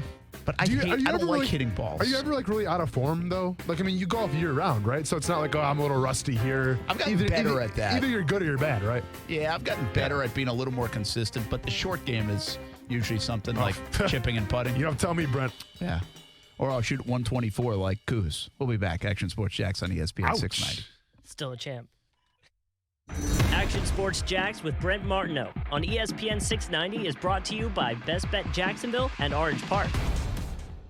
Now, the first alert forecast on ESPN 690.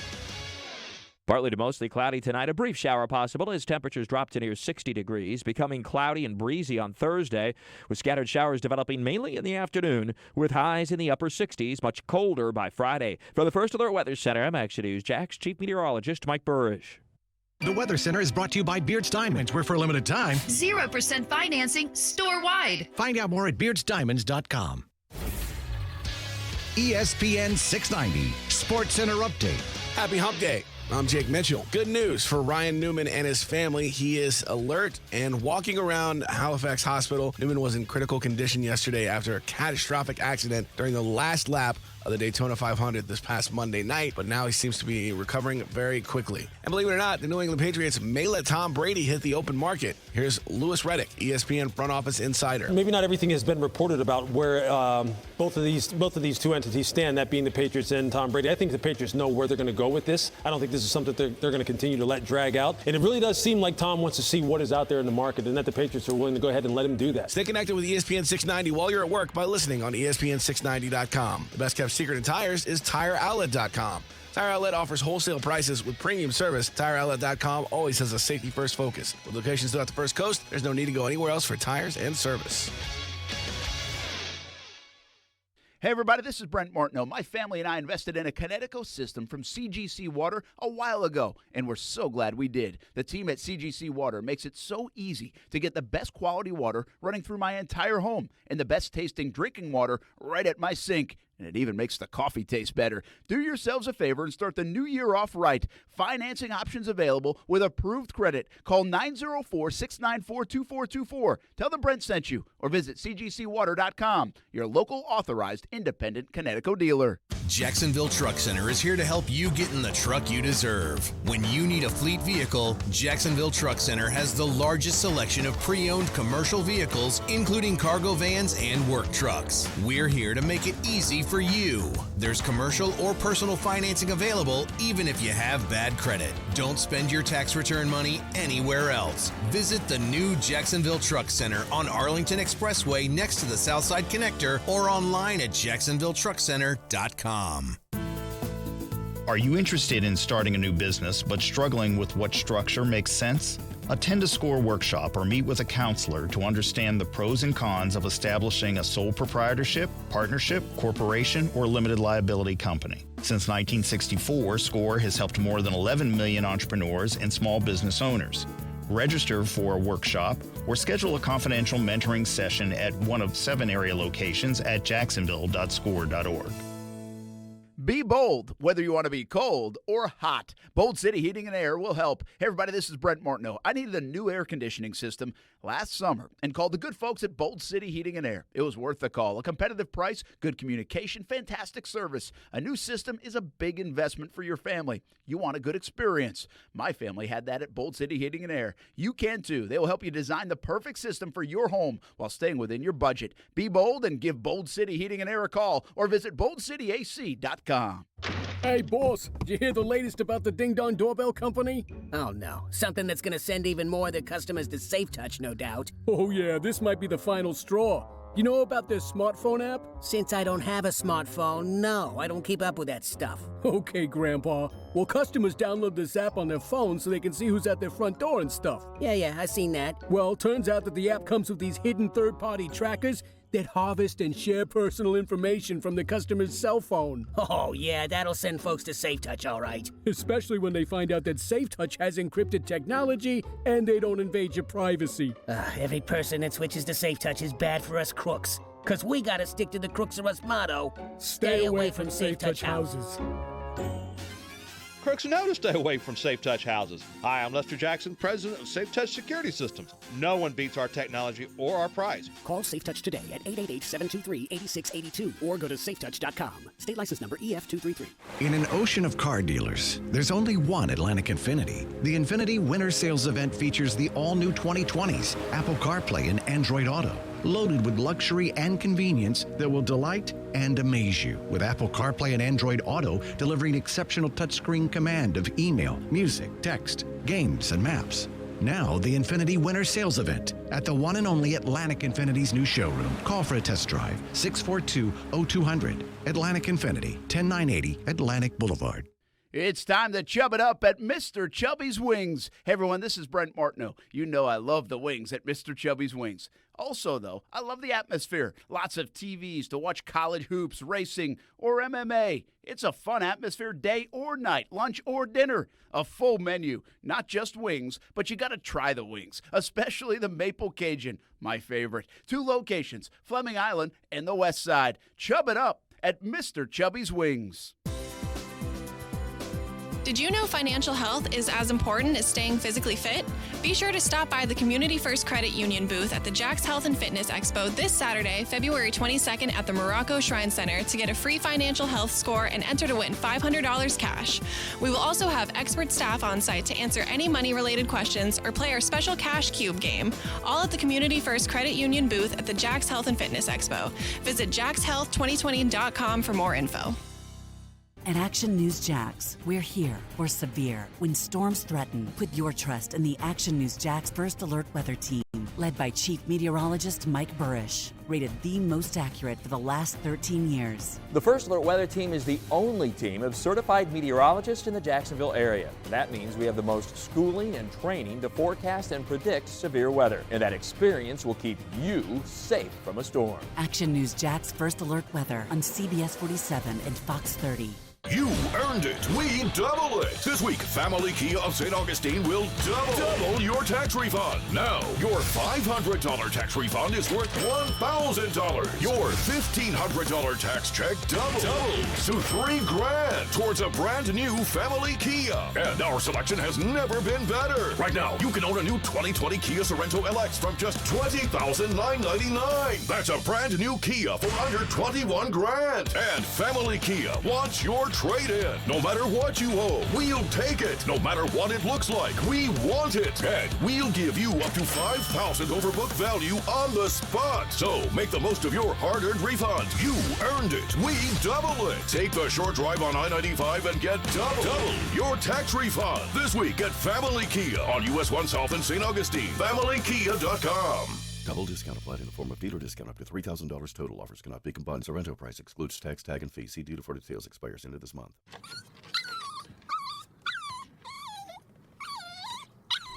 After a long day, having my dogs meet me at the door with their silly smiles and wagging tails makes me happy. I want to keep that joy with me for years to come. That's why I trust Forever Vets Animal Hospital to keep my pets healthy. Forever Vets was voted 2019's Best Vet in Jacksonville Magazine's Readers Poll, and it's easy to see why. The affordable wellness plans are tailored to meet all of your pet's changing needs as they grow. Open 7 days a week, Forever Vets' friendly staff is available to treat you and your pet with care. They combine extended hours with online booking to allow you to give your pet quality care while accommodating your schedule. Go online to forevervets.com to find which of their 8 offices is nearest you. And don't forget the newest location in Riverside, Forever Vets Animal Hospital, keeping your pets happy and healthy forever.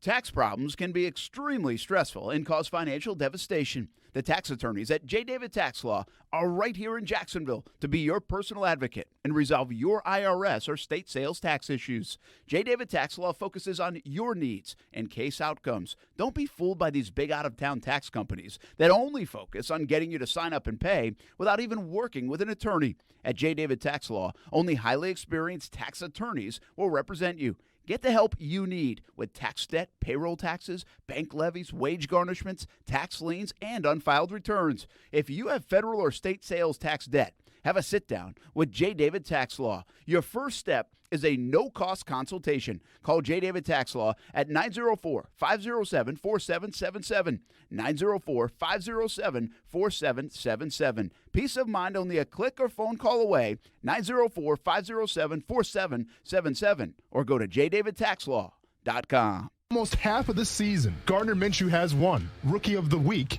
To me, that means something. I think Gardner Minshew should be Offensive Rookie of the Year. I don't think he's going to be that. Action Sports Jax with Brent Martineau. Weekdays from 3 to 6 p.m. on ESPN 690. Brent Martineau. You see him every day on CBS 47, Fox 30, Action Sports Jax. Austin Lane. He's a former Jag star and current MMA fighter. Broadcasting live from the Anajar and Levine studio. This is Action Sports Jax on ESPN690 and ESPN690.com. I'll keep Tannehill. I think you got a good locker room. I think I would. Really? Listen, for 1 year. But listen, where Tannehill is, keeping Derrick Henry, if you bring Brady, that's a tough keep on Henry. It's going to affect a lot of different things. I think Tannehill keeps the team complete. Go ahead, keep Tannehill. I've seen that movie before here in Jacksonville. That's Jeff Saturday, by the way. Sure. And I've been wrong about Titans a lot. Yeah, it's an understatement. I mean, I'm rooting for the Titans to keep Tannehill. You probably bought in the Tennessee Titans in the AFC Championship game. I'm not sure I fully bought into them. You finally said, you know what, they might be pretty good. Do you think they should keep Tannehill? You're the GM. Yeah. I mean, obviously, it depends on the price from my standpoint, Brent. But and I get it, man. This is the Blake Bortles scenario all over again, and I understand that. But if you go back to the Tennessee Titans last year, Tannehill goes 7-3. All right, I think he had 3 or 4 game-winning drives to propel them to the playoffs. If you look at, obviously, Derrick Henry was the heart and soul of the team. He was the cog that made that offense work. But for the most part, excluding the AFC Championship game, when, Henry was getting targeted, obviously, then Tannehill would step up with A.J. Brown or somebody else, and he was adequate, okay?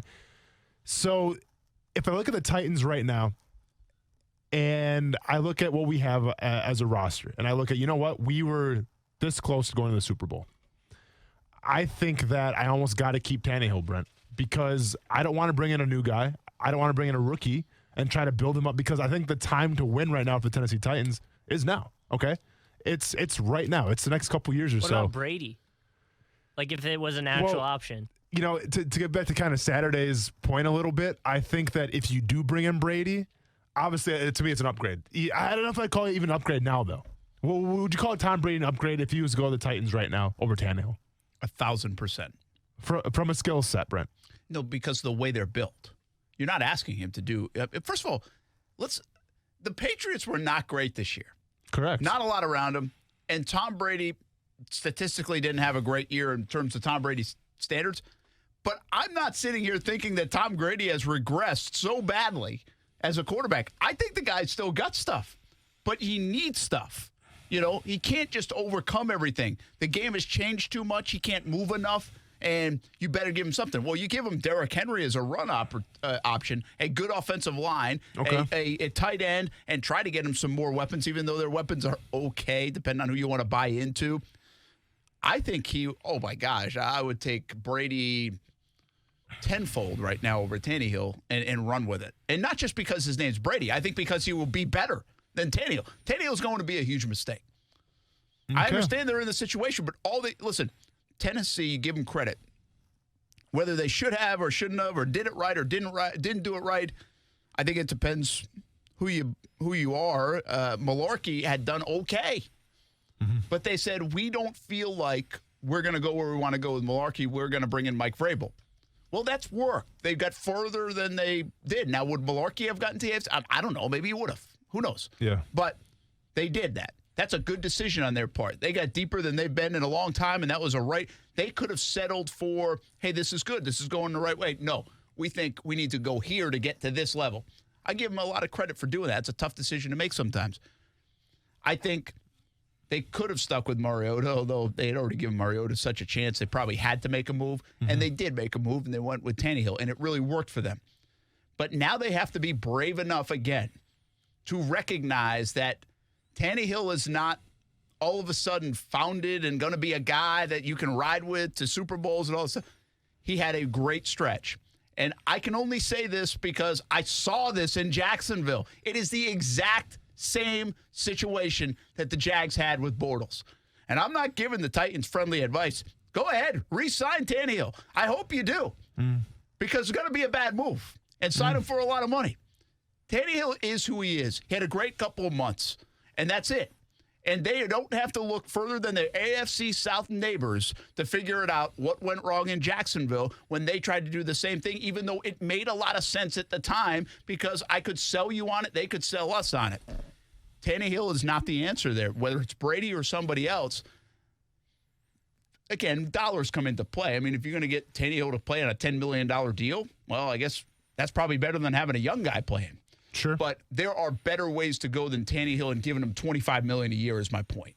I guess, listen, you want to compare it to the Blake Bortles situation, but it's not quite like that, Brent, because Tannehill, he had time in Miami, all right? There was one season where he threw 27 touchdown passes and 12 interceptions. Not a bad year. 24-12 the next season. So he's had some success on a pretty crappy Dolphins team, if you ask me, okay? He comes in to Tennessee, rides the pine. Doesn't expect to get his name called. You're a backup quarterback. Mariota's the man. We spent, the draft pick on him. Marcus Mariota's the dude. Well, Mariota doesn't, succeed. They bring in Tannehill, and from the get-go, hits the ground running, which is not always an easy thing to do as a backup quarterback, to have your mindset to come in ready to play. And he leads the Tennessee Titans to the playoffs, okay? He had a lot to do with it. I get it. Derrick Henry, best running back in the league last year. I understand that. But if you go back and watch the Titans, when they won the ball games, it was in Ryan Tannehill's hands at the end to propel them to the playoffs. A lot like Lamar Jackson 2 years ago helping the Ravens get in the playoffs, all right? Now, I'm not comparing Tannehill to Jackson whatsoever. Completely different player. No, this is a Bortles-Tannehill comparison. Exactly. But my thing would be Tannehill went 6 weeks of a hot stretch. Bortles went through a 3 or 4 week stretch in December of that year that propelled them into the playoffs. Same thing. But it's not the same thing because Tannehill's had success in the past on a different team that didn't have anything around him. Blake Bortles had one great season. The other seasons, man, I was the guy that was, listen, and I told the story before, I was a casual football fan. I said my first curse word in front of my son when he was like 2 years old because Blake Bortles threw back-to-back, I think, pick sixes in 3 games in a row. And Bortles has to live with that. I lost my mind, and he has to live with that. So there you go. Blake, I'm sorry I put that much pressure on you, man, but it is what it is. But I'm saying from Tannehill's perspective, he came from a horrible situation in Miami, and you know what? He had a couple good seasons. Now, yeah, there were some seasons that went all the crap, and I understand that. But it's not fair, I think, to compare this to Blake Bortles because the situations of how Tannehill got to Tennessee, of his past track record, it is different than Blake Bortles. Here's why it's not that different, though. Okay. Because you have to decide, is your quarterback that you are about to go with, is he worth, let's just throw $25 million out. Mm-hmm. You had to decide that with Blake Bortles, too. Well, the Jags really didn't, but they did. They didn't have a lot to compete with. But it's debatable how much Tannehill will have in terms of suitors. There's a lot of quarterbacks out there right now. Sure. And so for $25 million or whatever it is, it'll be interesting to see how many suitors he has. So I think it's more, first of all, I do think it's comparable. I think actually you could even say Blake had a better postseason overall with a huge Pittsburgh game. I had a bad Buffalo game. Honestly, I mean, so, they rolled the back of Derrick Henry. That was obvious. I think they're so much alike because basically everybody had given up. Miami had given up on Tannehill. Tennessee said, hey, you know what? It's not a bad backup option. But we don't see him as our guy. But he's not a bad backup option. People had given up on Bortles toward going into that last year and said, this is kind of it. Well, he rescues himself and plays excellent football. And it's like, whoa. Maybe he found it. He found it. Now people are wondering, has Tannehill found it? And then the dollars that you have to invest and say, I'm moving forward with this guy, makes it comparable in my opinion. And there is still a lot unknown for the Titans. I just think it will be again, I'm only going with what I saw. And I think even you could kind of play this on a different level because it's not that kind of dollars with a guy like Goff. Goff has that year that leads him to the Super Bowl, but were we ever all in on Goff? No. But the Rams were forced to go all in on Goff because they led him to a Super Bowl. He's a young guy, and he's going to come up with a contract soon. I understand the situations. I understand the want. I understand what the Jags did back then. But you got to make the tough decisions to say, do we really want to lock up this amount of money for a guy do we really believe in him? Do we really think he's going to take us there? If the dollars go up to what I think they might go up to. Here's the issue, though, Brent. With Blake Bortles, you could have just kept him for what you had. You didn't have to give him. You didn't have to exercise that. You couldn't. Well, you could exercise that exactly. But from Tannehill's perspective, either you pay him or he's gone. So if you don't want to spend whatever, we'll say the $25 million. I'd probably obviously offer a little lower, but let's say it's $25 million. Well, if you don't want to give him that money, then who is that money going to go to? Who are you going to go get then? Because listen, you're one game away from going to the Super Bowl. All right, so. You're close if you're the Tennessee Titans. At least I think you feel you're close. I think you feel like you have the right coach. You have the right setup. You win in the trenches. Assuming you sign Derrick Henry again to a new deal as well, then who do you go with, Brent? Who was the answer? Here's what I would do. I'd be more willing, although probably not at $30 million. Mm-hmm. But if it's approaching 25, 26 million, whatever it might be for Tannehill, if it's approaching that kind of stratosphere, I'd be more willing to link on to a guy like Teddy Bridgewater. I would. I mean, he fits them too, man. They want to run. They don't want to put it in his hands. He doesn't have to do too much. Yeah. It's a little chillier there. It's a little cold. I don't know. Does that matter? I'm not sure. But they got enough good offensive line. Why wouldn't he fit? I mean, he would fit. You're not asking him to do too much. And I think I would believe in that even more than Tannehill. Although I understand why you would say, whoa. What I would consider doing, seriously, this sounds crazy, but again, I don't know where the Tannehill money is going to be. Sure. I don't know where it's going to be. But we keep using like 25. I mean, that's like nothing for a quarterback anymore. Just isn't. Correct. Anybody who's a free agent and you're signing, well, Foles got $22 million. I know he's coming off Super Bowl, but this guy just came off a nice run. So the franchise tag's $27 million for a quarterback. Mm-hmm. If Tennessee really wants to be smart, I'd go say do it again. For a full season. Yeah. See what you got. Do it again. Yeah. So that way I'm not on the hook for the next 3 years of it or 2 years of it. Mm-hmm. I'd be willing to spend more money right now knowing that I'm not locked in, and we can go through this dance again next year, but you got to show me you can do it. Yeah. And I think that's fair. I'm not mad at that. You know? I'm not mad at that. Again, I mean, now, can you get him for $16 million and then you're going to pay him $27 for a frame? Well, that's a different story. But if the dollars are going to go up to $22, $23, $24, $25 million, well, why not just put if the tag's going to be around 27? Yeah. Let's do it that way. Yeah. I know a player doesn't love it. Listen. But I think he also should understand as a player. He proved it for about 7-8 weeks. No, I understand, man. And to be fair, is Teddy Bridgewater probably the better pickup? On paper, yes. You know, Teddy Bridgewater went undefeated as a starter in the NFL, and he's shown some pretty good promise. But at the same time, I was the guy that sat here last year and said, well, Nick Foles is definitely the lights-out guy to come to Jacksonville because he's definitely the best quarterback in the free agent class. We saw how that turned out. So from me, I agree with the tagging standpoint just because I think with Tannehill, he knows the system, obviously. He knows the culture. He knows what, Vrabel's trying to do there. I think you play it out for another year and see what you got, and then you go from there. But to add another new mix to it, a new quarterback, especially a veteran guy, I can't come along with you, man. I honestly, and it's crazy for me to sit here and say I think Ryan Tannehill is the guy because honestly, I really don't think he is. Like I don't think he's a top 8 quarterback in the league right now. There's no way. But I just think with what he was able to do, with what he had at his disposal, and the way the team's set up right now, I think it would be crazy to let him go. I'm just saying. I just think there are a lot of Ryan Tannehills out there. Honestly, is Andy Dalton any worse than a Ryan Tannehill? I mean, Yeah. I don't know. I mean, again, these guys know.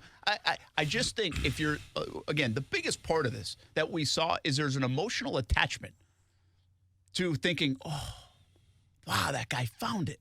Yeah. Well, we saw it here that the guy didn't find it. We're not even sure if Nick Foles truly found it. So we might have seen it twice here.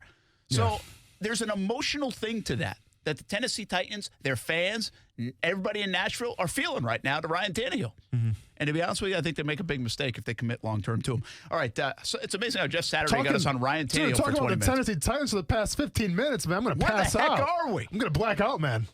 All right, someone give me some oxygen. I never got through this because we gave away some players' tickets and everything. But some of the bad coaches. Oh, okay, yeah, that's right. Norv Turner's on the list. Bruce Kozler, remember him from Jets. Yep. Dick LeBeau on the list. Let's see who else we got. These are worst pro coaches, and we're doing it in relation to John Beilein. Bobby Petrino. That did not work out well. Very good college coach, not a good pro coach. Ted Williams is on the list. How about that for the Washington Senators? Josh McDaniels has made the list. It's amazing he's on this list. Yeah. Considering Well, he's a hot commodity. Is that the whole Tim Tebow thing? I think it's the whole deal. Yeah. I mean, not just Tebow, but he didn't do well there in Denver. Listen, he had a magical year with Tebow. I know. That was good, yeah. You know what's on this? Barry Melrose is on this list. Barry Melrose, good analyst, nice. not a good coach. I guess so. Great analyst, man. Great set of hair on him, too. All right, let's go. PJ Carlissimo is on the list. Let's go down. Mike Singletary. And rightfully on that list, too, Yeah. right? He came to talk to our team one time in the Bears locker room. Was it good? It's interesting. He's definitely an old school guy. Let's just say that. Marty Morningweg is on the list. Steve Spurrier is on this list in the pro ranks for the Redskins. Wow. Isaiah Thomas is on the list. Let's see. Come on. Rod Marinelli, Maury Wills, Joe Quinn, number 3, Burt Bell, number 2. This goes all the way back to like 1930s. Come on.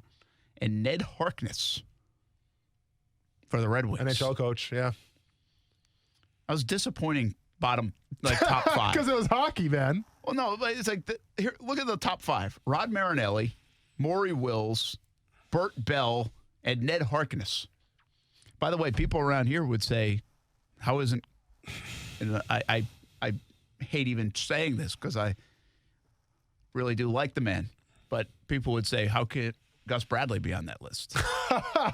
Record-wise. Does Gus Bradley, does his time have like a nickname? Because I'm pretty sure with Harkness, it was the darkness with Harkness. It was. If I'm not mistaken. But I wasn't even born. I just remember the history of the Wings because obviously I'm a Wings fan. Some of the other names, like up top, like the Patinos, the Caliparis, the Lane Kiffins, those were better names than the ones at the bottom. Yeah. Come on. But does Beeline fit? Really, we brought this up because of Beeline. Mm-hmm.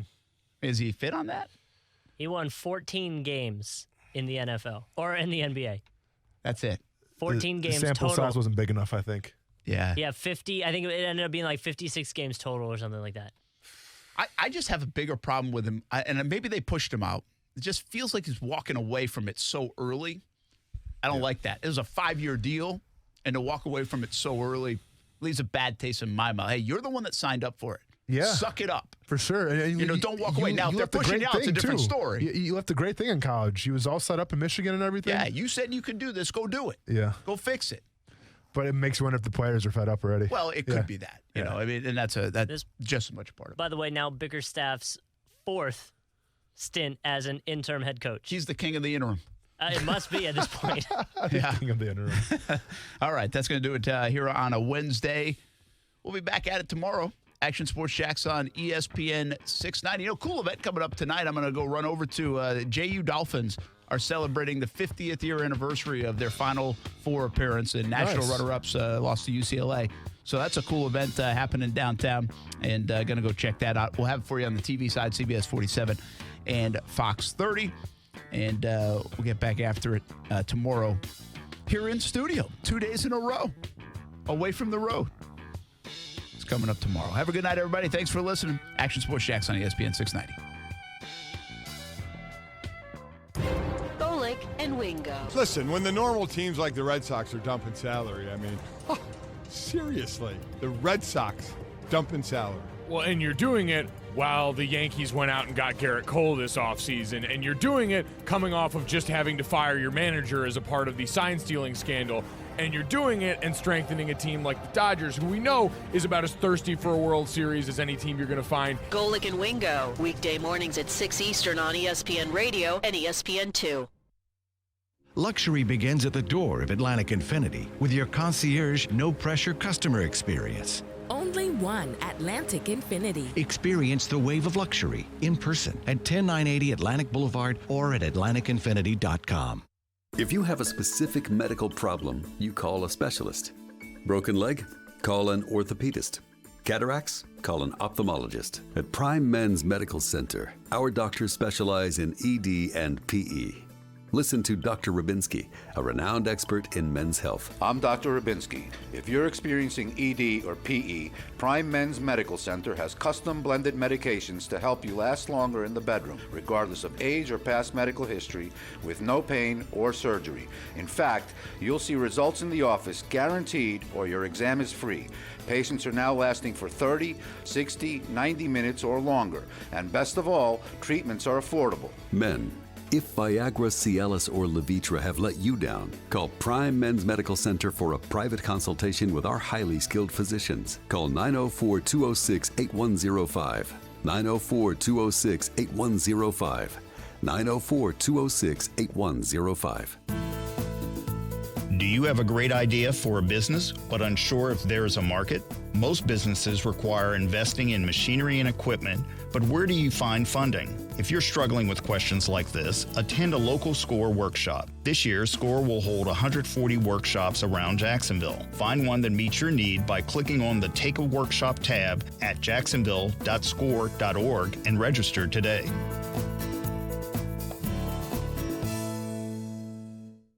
Hi, it's Nathan from Gordon Chevy in Orange Park, where the price you see online is the price you pay when you arrive. No gimmicks or tricks like add-on fluff stickers some other dealerships use to add thousands to the price. Not here. Fast, fair, and transparent is what you always can expect at Gordon. And right now, during our auto show discount event, take up to $11,000 off new Silverados, up to $5,000 off new Equinox.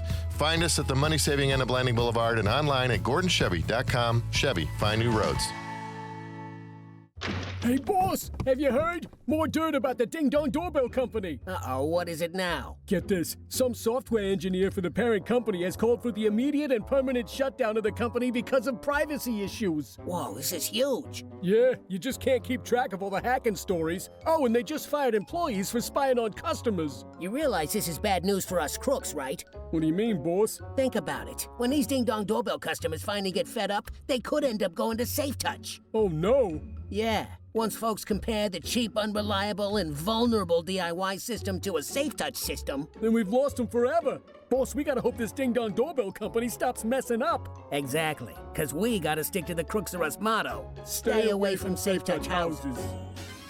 Crooks know to stay away from SafeTouch houses. Hi, I'm Lester Jackson, president of SafeTouch Security Systems. No one beats our technology or our price. Call SafeTouch today at 888-723-8682 or go to safetouch.com. State license number EF233. Join me, Josh Scobie, to support the Guardian Catholic School's 16th Ron Townsend Golf Classic on March 2nd at Timuquana. Your support provides scholarships to deserving students of the Guardian Catholic School. Learn more at GuardianMillionDollarShootout.com or call 904-765-1920. Zero Res can clean your carpets, upholstery, area rugs, tile, grout, granite countertops, and much more. And right now is the time to call Zero Res because they're offering the hottest price of the year. You get 3 rooms of carpet clean for only $99. Call Zero Res at 904-287-57